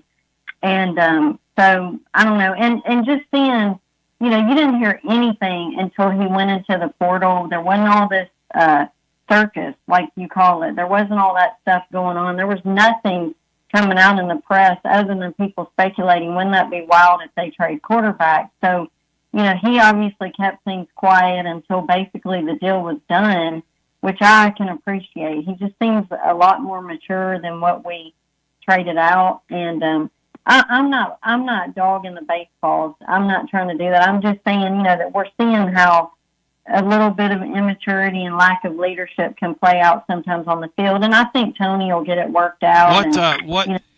Explain to me, Matt, do you know what she's talking about? Some incident in the dugout the other day? What was that about, Leslie? Tell us about it. Well, they didn't, Ben McKee and Wes Rucker, they didn't report it. They said they weren't even going to say if it was coaches or players or a combination, but they did want to point out that in reference to them saying the team lacked a leader on the field and that they've got some issues. And, of course, they referenced that, Coach Vitello likes to, coach in a way that the guys, rise up and become leaders, and that, they were saying he was trying to find a balance with this team this year because there's just not been anyone to step up and be that leader yet. And they weren't criticizing the players. They were saying, some of the older players are more quiet and reserved, and so that's different than some of his prior teams. But they said there was basically they called it an incident, a scuttle in the dugout with some shouting, and people had to be broken up. Awesome. I love stuff like that. Thank you, Leslie. Yeah. I'll have to check on that. I'm just saying, with this quarterback coming in, I think you're getting a proven leader with experience and hopefully some maturity. So I did some good. There's just not a lot of negative stuff out there about the kid. So, I realized he didn't play for a known program. But, App State is not a no-name either. They've made some noise at That's an accomplished program, but they've kind of lost their footing in recent years. But thank you, Leslie. That's interesting. A little shouting match in the dugout. And that would have been prior to Saturday's game. She's saying, first I've heard of that. 865-200-5402. TLD Logistics Hotline, if you want to get in the mix with us, or in the mix and in the hunt. I do think baked into all these sports, the whole leadership and chemistry thing is extremely important. It's one of the great mysteries of team sports, really, because the physical skill is obviously an important thing. Physical talent that you can see is obviously a very important component of being successful. However, that whole concept of character people, what we call quote-unquote winners, there's like an intrinsic value on that sort of thing. It sort of falls under the category of, because the nerds, okay, that have reduced these sports to mathematical equations can't measure heart and soul. Can't measure those sorts of things. Can't measure leadership. Don't even try. Don't even try to account for it. Sports can't all be spin rates and exit velocities. And that's what makes that's what makes this all very interesting. I'm kind of counting on, like me and Bino were talking about yesterday, and maybe I'm talking myself into this, as Columbus said earlier, which I could be. I've talked myself into some things before. But this guy could be could come in here with a real chip on his shoulder and wanting to, prove it. Which I guess that's good or bad.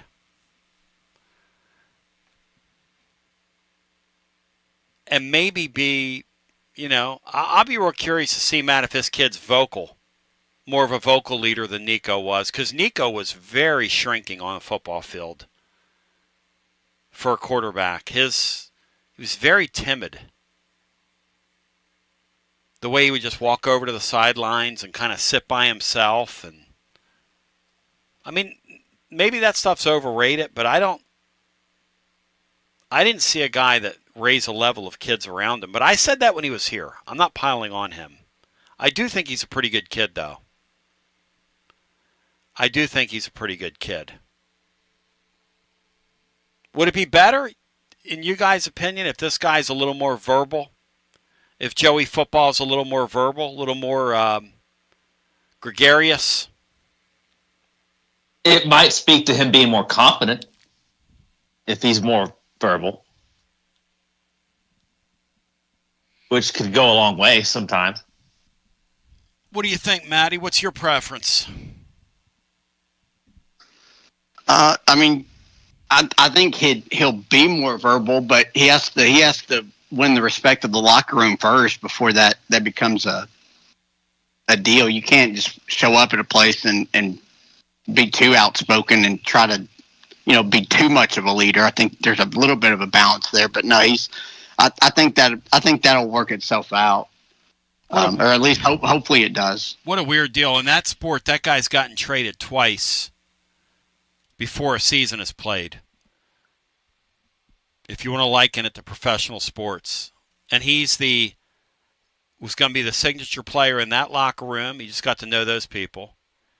And now he gets to know this locker room. And how many weeks, Bri, between now and the beginning of the season? Because he don't get here right away. So how many weeks does he have to get to know his teammates? At least, I would say... 4 weeks in May, 4 in June. 16 to 18, somewhere in there. He's at 16 weeks. 18 weeks, yeah.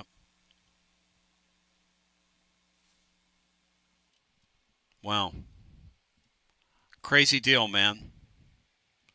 But Nico, Colombo will let you know, Nico will be, he's going to be off and running. Because he's going to process and going to get to know everybody, and he's going to be just fine. He's on his way to Canton. VIP play, ladies and gentlemen. Speaking of a couple weeks, they're a couple weeks away from the Eagle landing. And when it lands, sports betting in the state of Tennessee will never be the same. It will be an incomparable experience. 200 leagues tied together. All kinds of bonuses and benefits. And the reason it's called VIP play is that everybody that plays on the site, whether you bet a little or you bet a lot, it's going to be treated like a VIP. And isn't that what we all want out of life? VIP play. You can check out the website, VIPPlayInc.com for more information. But the Eagle in early May is landing. If you have a gambling problem, 800-889-9789. 21 and over in the state of Tennessee to place a bet. Back to our phones we go. Hello and welcome in. You're on the air. It's Goldo. Hey, Goldo. Welcome in, buddy. Good to talk to you. Good to talk to you all.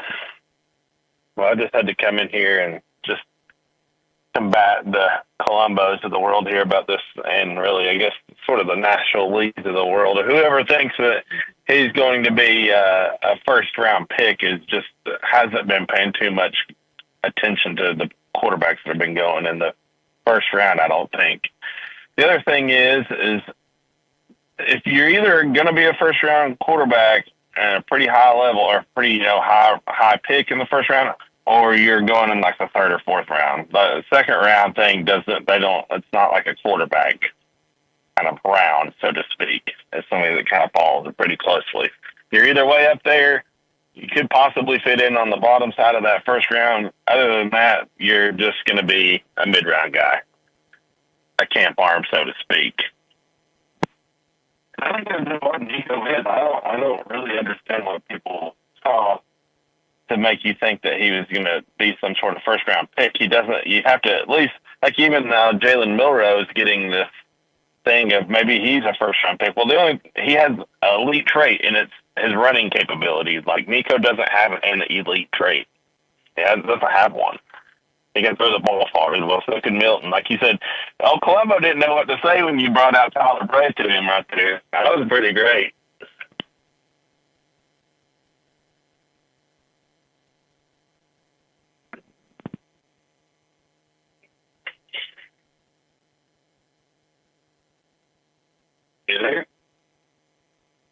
So, you follow the draft. What's your guess? Yep. What is that kid next year? After this stunt he's pulled, unless he's lights out. Well, yeah, and that's the other thing. That's going to be a big time red flag. Where is he? Red flag. I mean, it depends. Like, the quarterback's leading position, I will say, is the one position where they don't care. I mean, if you're good enough, like, they'll look over pretty much any of those red flags or whatever, and, like, if you're good enough, they don't pay attention to that. But with that being said, I mean, from what he did this past year, he's a 4th or a 5th round pick. Like, I agree with that. I mean, a little bit more than a throwaway pick. I mean, like, he's somebody like, okay, let's get him in here and see what he's got. Me and my boy Nashville Lee have gone back and forth on this, and he wants to make some big bet with me. I'm not making a bet with anybody on that. I mean, quite frankly, I don't care enough about it. I know enough about it to be dangerous. But it seems to me in that league, they don't fool around with unserious people. When you transfer out of a program for no reason at all, you're unserious. When you transfer out of a program for no reason at all, and a knock on you is that you don't process at the line of scrimmage, and that is a knock on him, and I didn't do it. Now, I'm not saying he can't improve on processing at the line of scrimmage with more experience, but this guy is heading toward having a goofy career. How the Lees of the world can look at this guy and say he's going to go in the first round, to me, if he goes in the first round next year, that's an upset, Joe. Have you seen some advanced? Oh, yeah, absolutely, Have you seen some advanced boards for next year? Is he listed as a first-round pick next year? Well, that's the other thing, is if they think he's coming out next year and he's going to be a first-round pick, they're even crazier than what they think they are, because this year is pretty light on the quarterback draft, but next year will not be the case. Is that he will not be a top 5 or 6 quarterback taken next year. And that's just saying that even he improves a little bit. You got Nussmeier. Let's say Arch does come out, which I don't really think he will. You got Cade Klubnik, and there's always going to be a guy like the Cam Wards of the world that's going to come out of nowhere, so to speak. There'll be at least 4 or 5 before Nico's name would even be mentioned. I know that for a fact. And to your point, if you're not one of the first 4 or 5 guys, if you're not one of the first 4 or 5 guys, 7 quarterbacks don't go in the first round anymore. You're going to end up in the 3rd or 4th round. That's the way it's going to be. You're telling the truth. I mean, the other thing is, I mean, it's just like, it's not even.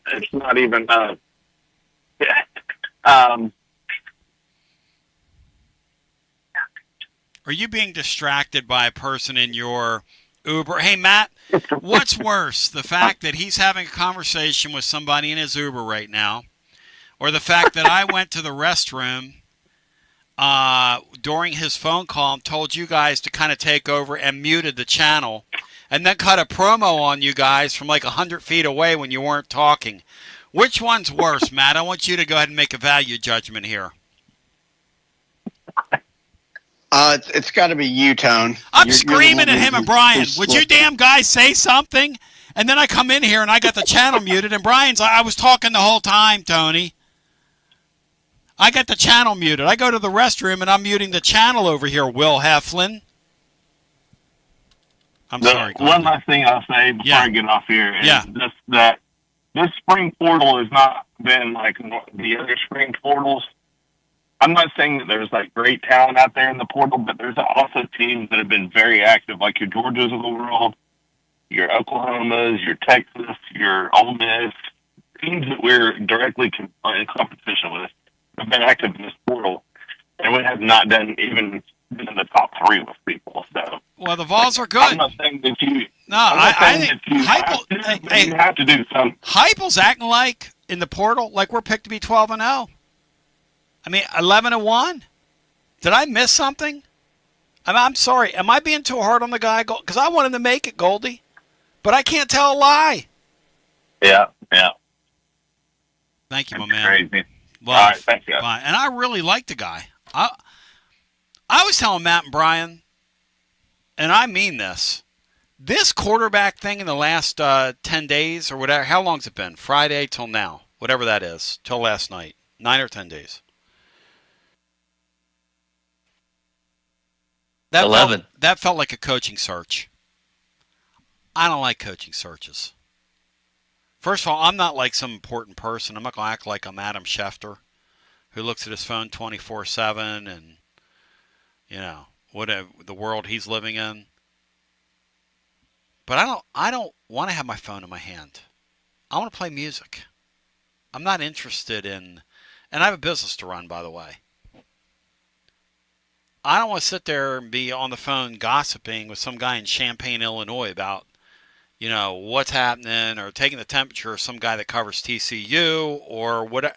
And listen, if you're going to cover those things in the portal and it's a big time deal like a quarterback, it's not a coaching search, but it's pretty damn close. And there was no information out there. Because everybody on our end's afraid to say anything because you don't want to blow anything. But I felt the need to talk about it in real time, write about it in real time. If you go back and look at the blog, pretty accurately, may I say. Because Tennessee jumped right to it. Because they knew the Nico thing was going to blow up. When you know that they have somebody and they're talking to a Big 12 quarterback immediately, Matt, that tells me they knew the top of that week that this thing could get very volatile.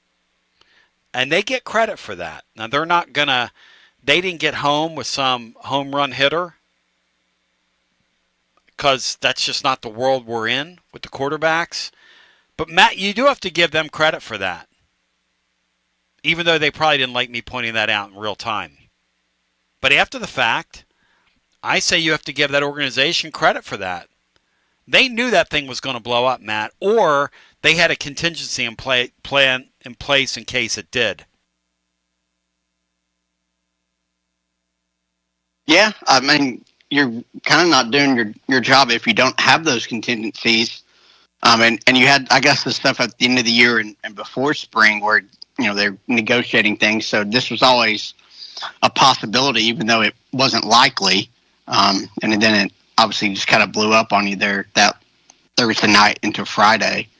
But no, you've got to be active, trying to figure out ways to improve your team, improve your roster. Hopefully they get a little bit better at that because it doesn't seem like they're maybe as active as they need to be. Back to the phones we go. And Goldie makes an interesting point. The top of the league has been really active. Oklahoma sucked last year. So there were all kinds of reasons for them to go out in the portal this year and upgrade. Mateer can play. Hindsight being 2020, do you flush Nico in December and go get Mateer? I would have. Hindsight being 2020.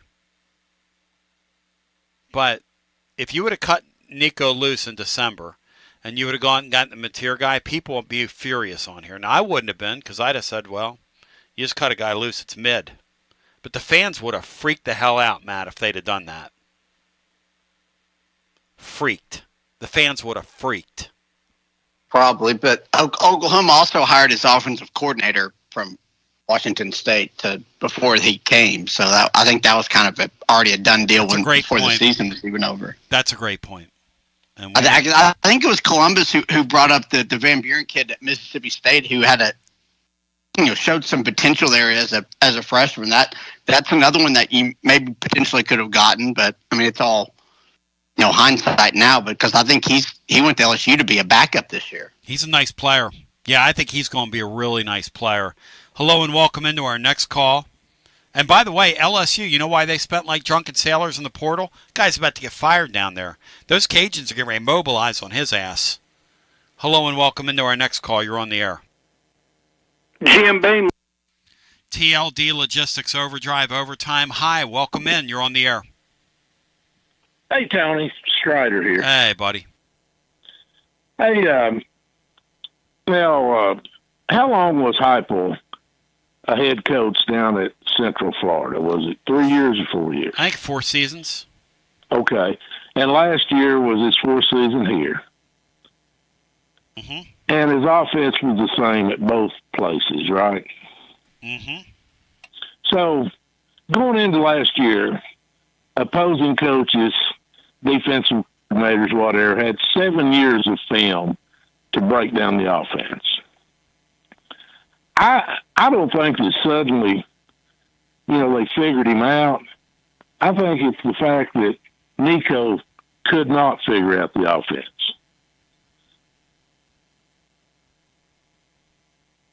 Matt, what do you think? Because there's no doubt that they saw the only team that ever slowed him down in his league was Tulsa. And what Tulsa did is they played the 2 or 3 high safety look, and they just forced Josh Heupel's teams to settle for everything underneath. It took the home run balls away from him. And that is what teams did to him last year. Georgia in this league was the first team to do that to Tennessee.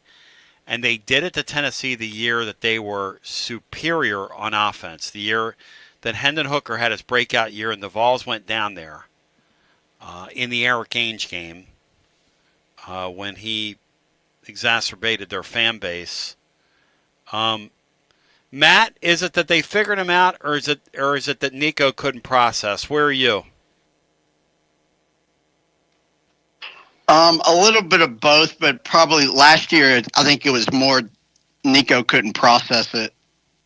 Couldn't process as much as the offense as maybe they had anticipated and installed going into the year. And then plus, there's always other factors. The offensive line couldn't pass block very well. You had a really good running back you could lean on, and your defense was really good and going to, keep opponents under 20 points. So you didn't need to, take as many chances downfield as maybe you needed to in the past. But I do think Nico not being able to handle as much as they anticipated him handling was probably the biggest factor. The other thing, Stride, is I just don't think their receiving core was very good last year. Matt talked about throwing the ball to Squirrel White. There were times where they would throw deep balls to Squirrel White who was having shoulder issues. He could barely lift his shoulders above his arms. It looked like they were trying to torture the poor guy. Yeah, I think Heupel is an absolute expert at identifying the weak link on the defense and exploits that. Hooker, I mean, he just surgically demolished opposing defenses. I think, was it Kentucky, our first 3 possessions, we throw a touchdown on first down. Nico not being able to process, and also, we had guys running open last year that he didn't see because I don't think he can read the defense. He overthrew so many deep balls of people wide open. I just think, this offense is still very effective when you've got a guy at the quarterback's the most important position, especially in Heupel's offense, that can process at the line of scrimmage and make quick decisions. It all, running fast is what makes his offense so good. We slowed down a little bit with Milton because I don't think he could process as quickly as Hooker. And then Nico just couldn't process, period. I think he was overrated and overpaid, and hopefully this new guy, even though he doesn't have much time, picks it up quickly and, and have as good a season we would have with Nico. I was expecting an 8-4 season next year with Nico, 9-3 if the stars lined up right. Me too. So, thank you, my man. Yep. All right, thanks, man. You and I are in the same boat. I didn't look at this team and go, "Hey, this team's going to the playoffs next year." I just didn't. And I'm not here to lie to anybody. I'm not here to. It's not my job. Like last year, I thought it'd be a 9-3 season. One better, 10-2, scratch into the playoffs. I do know this. the way the SEC has configured this 8-game schedule gave Tennessee a 2-year window here to make that 12-team playoff. I think that's a fair and accurate thing. I think Tennessee's was really aided last year, and it's not a bad thing to say this because, look, you can have an easy schedule and not take advantage of it, or an easier schedule and not take advantage of it. So there's nothing wrong with, hey, I got 12 games in front of me. I got to win 10 to get to the playoffs, and I won 10 and I got to the playoffs. That's worth celebrating. Because, you're not going to make the playoffs every year around here. You're just not. I mean, if you're lucky, guys, what are you going to make the playoffs? 2 out of 5? If you're really cooking, 3 out of 5? Is that about right? Probably 1 out of 3, maybe. Yeah, 2 out of 5. What do you think, Matt? If you're really cooking, really blowing and going here. Yeah, 30 to 40% of the time. Yeah, that's fair. So I didn't have a design on. Some of you were, he's going to make a great leap. Okay, we're never going to know.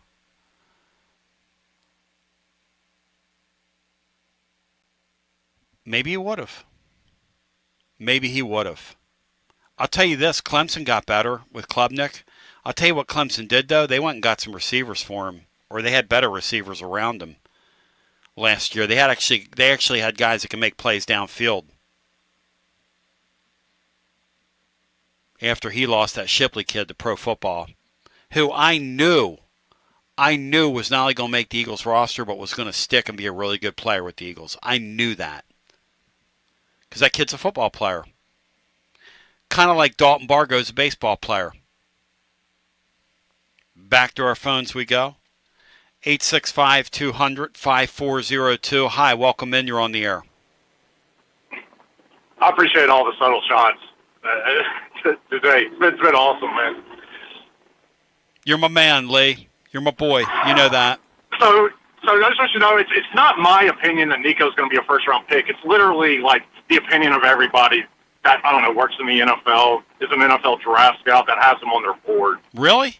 Arch Manning is going to be the number 1 pick in next year's draft. He's going to come out, okay? And the 3 quarterbacks behind him are Allard, Nussmeier, and Nico. Whether or not people want to agree with that or not, that's the case.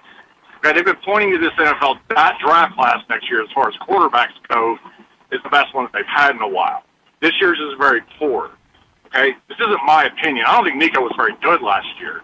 I got no issues cutting the guy. He just should have done it in December, okay?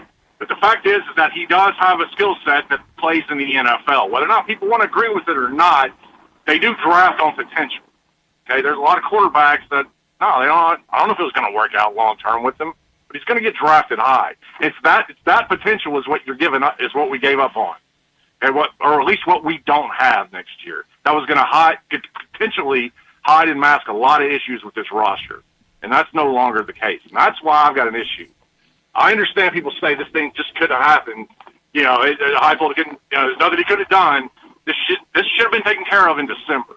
Either give the kid his money, whether or not you overpaid him or not, or you let the kid walk. At that point, then you take care of this. Because you're not going to pick up anybody in the spring that's worth a damn. You're just not. Okay? They learned that the hard way. Yeah, they learned that. They almost got home with the Altmaier guy, but again, I'm not sure. Like Columbo was saying, he'd have been excited about him. I'm not sure, how much Altmaier would have moved the bar if they'd have gotten him at that late date. But at least it would have been a better Band-Aid. I mean, it would have been better. It definitely would have been better than what we got. I mean, look, maybe the kid comes out and plays great. I don't know. I'll notice the kid might regress massively from 2023 to 2024. There's a reason why that team severely underachieved last year. Yeah. Okay? And he was a big part of the reason why. Got a coach fired. Okay? Now, I'm not saying no, maybe the kid comes out as a great year. I hope he does. I really hope he does. It's hard for me to be real optimistic about that. Okay? And like I said, I'm not trying to come off on I thought Nico was very underwhelming last year. He was extremely lackluster. Yeah, the kid had a lot of issues. Kids can get better, man. And this idea that this kid was just never going to get better is wild to me. Maybe he never will, but to say automatically, unconditionally, no, he's just never going to get better. He couldn't improve. Like, I don't get that. Like, you took a call last week, people talk about Haynes King, and you listed all the positive attributes about Haynes King, all the things he does well. If you ask people after he started his first year at Texas A&M about Haynes King, you wouldn't have had that opinion about him. He got better. And all I'm saying is that kid does have a skill set that is extremely high, and we needed to have that potential ceiling in order to mask a lot of issues that are on this roster right now. And that's all I'm trying to say. As far as like the whole first round draft pick, people say whatever they want. I'm just telling you what people. I'm literally telling you what every NFL scout thinks of the kid right now. They don't care about the spring jumping from team to team. They care about what the kid can do. When it comes to signing contracts in the NFL, he's got a rookie slotted number. His dad's not going to be involved in that. Okay, like. I'm sorry. I mean, I'll trust my information over the Uber driver. No offense, man. So you don't think there's a reason why when I log on to any sports book, I'm limited to like $30 on NFL draft. Okay, right, yeah, Uber right. drivers to get down to $1,000. All right. So you don't. Hey, you won't come at me. Wait a second here. So you're telling me. Wait a second. No, we're not going to do this again, Lee. We're not doing this. I wasn't talking to you, Lee, earlier. You say I'm taking thinly veiled shot. I mentioned you and said we went back and forth. We were going back and forth, and I didn't want to make a bet with you. Okay, fine. Why not? If it's such a slam dunk, Lee, and the odds are better that Todd Marinovich is going to get drafted, then why not? I'm not doing it, Lee, because I'm not then doing why not? it. Because I'm not doing it, Lee. If it's such a slam dunk, I don't have to bet, Lee. Why not? I don't have a limit on sports books on me, Lee. I don't care about that shit, Lee. I don't have to bet on it with you. I do a talk show. Okay, but I do, man. I do a talk show, Lee. I do a talk show. And I understand you get paid to put out opinions. I don't get paid unless my opinions are actually correct. That's the difference. So if you want to come at me, that's fine. That's fine. Do it. But at least I'm not coming at you. Put your money where your mouth is every now and again. I'm not coming at you. But you got to show me a guy that can't process at the line of scrimmage going in the first round in the NFL draft. You got to show me that. Okay, first of all, this whole he can't process, it's a really weird take. This all of a sudden it's been that's your go-to for the last 2 weeks. It's what I was now let's talk about sources, Lee. It's what I was told by coaches at UT after the Oklahoma game. You think I'm making it up? No, did they coach around him? Said the kid was did they coach around him? It was very uninspiring and he wasn't good. Did they coach around him or not last year? Of course they did. I just said he wasn't very good last year. Because he couldn't process at the line of scrimmage. He can do everything physically on a football field. Then what are we talking about? If he can't process... This whole idea that he can't, that you guys are just convinced now that he's gone, he's just not going to get better. I was convinced when he was here. I wasn't convinced now he's gone. Be fair to me. I was convinced when he was here. You didn't have these takes when he was here. They were going to go... I was saying it in December. What do you mean I wasn't? I was saying it. What do you mean I wasn't? Yes. Yes, Lee. You have totally killed him in the last 2 weeks. I'm not killing anybody. He might ever have. He might not have any sort of. I've never said he might not ever transfer. I said the kid's a good kid. I said the good kid's a good kid. He can't process. I didn't do it. What do you mean I'm killing him? I haven't said he's a bad kid. His dad's nuts. I'm not talking about his personality. I'm talking about everything you're talking about on the field. The kid, he'll never be a leader. This whole can't process thing. Never heard that phrase one time in 2 years. I said he was a really good leader till his dad showed up in the spring this year. But I have people telling me that. What do I know? I've only been doing this 30 years. What does that have to do? Well, I don't know, Lee. I don't gamble on it, Lee, like you do. I don't have people not taking my action. I mean, I don't know. What am I supposed to do with that? No shit. What am I supposed to do with that? I don't know. I mean, you keep coming back at me over and over again and trying to tell me I don't know what I'm talking about. I don't know how else to respond to you other than that. You came at me after that whole Ravens thing last year, and I let it go. But I'm not gonna. We're not gonna do this. It's not personal. None of this is personal, man. Please understand that I'm giving you your say. And we're going to have a conversation about it. It's fine. We don't have to agree. But it's not personal. This isn't about people having different opinions. It's not personal, man. Why do you take it personally? After that Ravens thing last year, you came on here and exploded on me like it was personal. I don't mean this thing personally. What are you talking about? You don't remember calling me and attacking me after that Ravens thing last year and yelling at me that you were going to bury me? What do you mean, what am I talking about? Yeah. Because you did the same shit again, man. There you go. It's not personal. Again, I'm back to this. It's not personal. It was never personal. I would never bet on Lamar Jackson in a playoff game. It's not personal. It's not personal. I wasn't talking about you. I was talking about Lamar Jackson in a playoff game. I was talking about Lamar Jackson. I'm going to go out on a limb and say you probably said a little bit more than that. Who lost the game? Who lost the game, by the way? Which I didn't, I'm not here to... Breaking news. I'm not here to, whatever. But this is not personal. I mean, I never said it was. Yes, the only you person did. making it personal is you by keeper beating. Yes, it's not personal. You did. You do make it personal. You're like, I know. Like, okay, you know. Okay, we all know. Sports opinions are sports opinions. Yeah, and the truth about Nico is... Like you're saying, I'm going to trust myself over some Uber driver. What does that mean?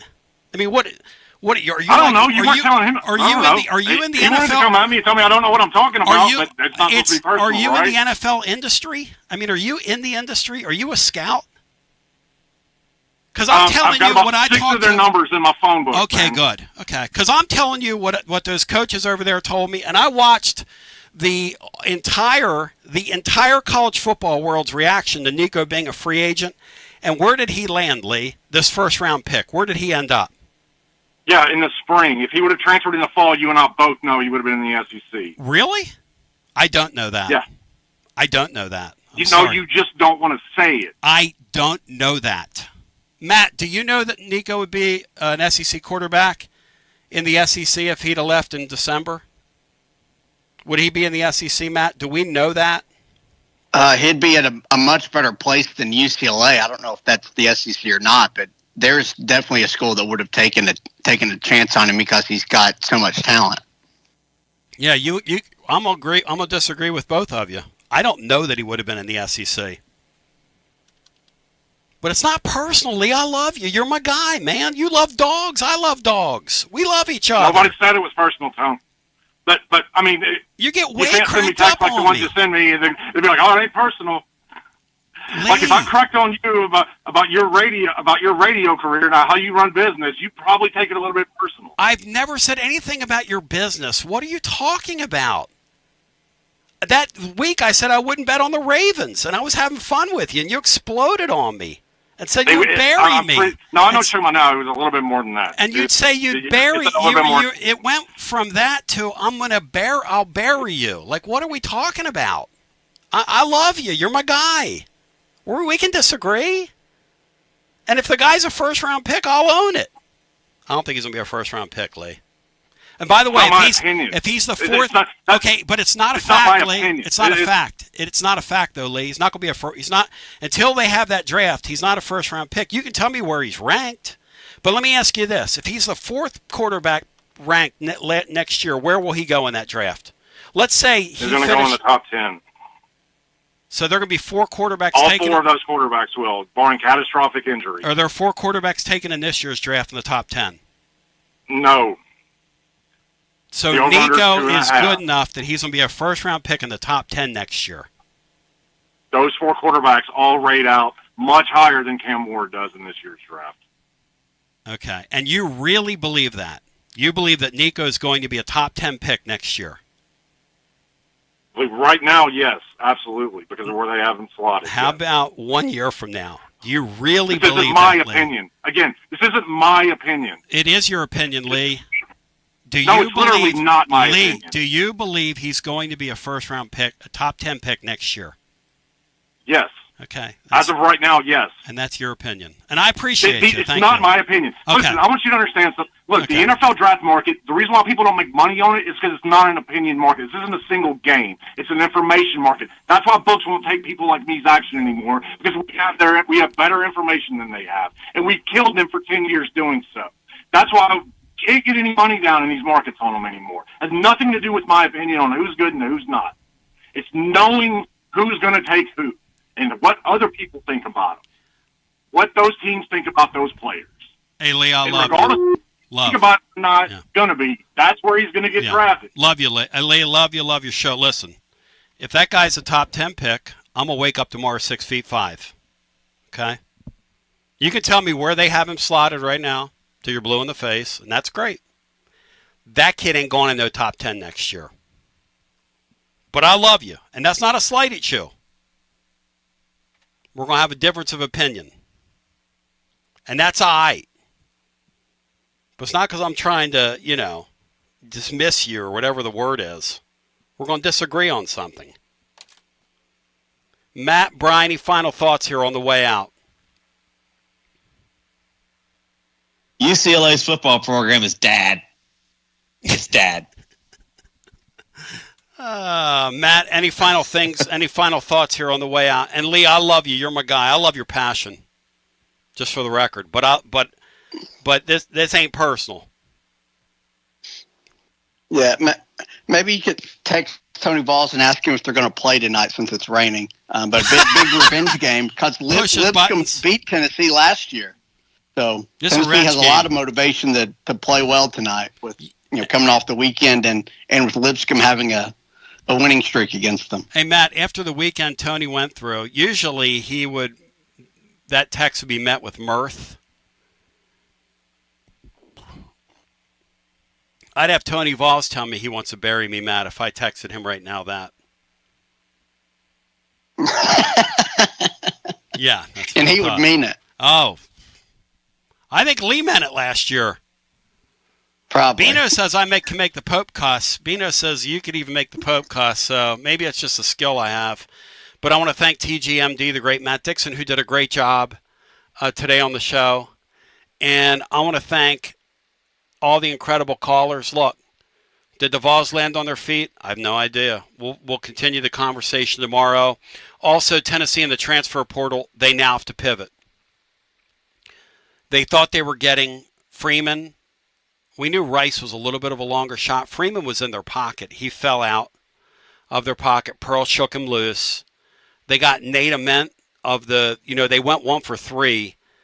Nate Ament's the highest ranked player to ever be here. Is it, what is it? Nate Ament, is it going to be worth it? I mean, they spent a ton of money on him. How's he going to be worth it? What's that going to look like? We're going to have a really intriguing lead up to that offseason. But in the meantime, they need a couple more players. We'll track that for you as they get down into their list. I want to thank the folks that are going to appear later in the week on the show who moved out of their slots today so we could do this. Wonderful. Thank you for doing that. In the meantime, love you. Just trying to make sense of the last 10 days here. How do you do that? I don't know. By the way, if you're around a device, in about 2 hours, I'm going to be on with the great George Plaster. And I'm looking forward to that. Georgie Boy's a legend. He's HOF. And then there's Kelly Holcomb. But you can't have everything in life, you know what I mean? Love you. Appreciate you. Peace. G to the B to the O. And Lee would tell you, and take Basilio. Peace. All right, let's run it back. Did you give me a stick, sweetie? I think I need a stick to save it. Isn't that funny? We had 2 in here, and now we have none.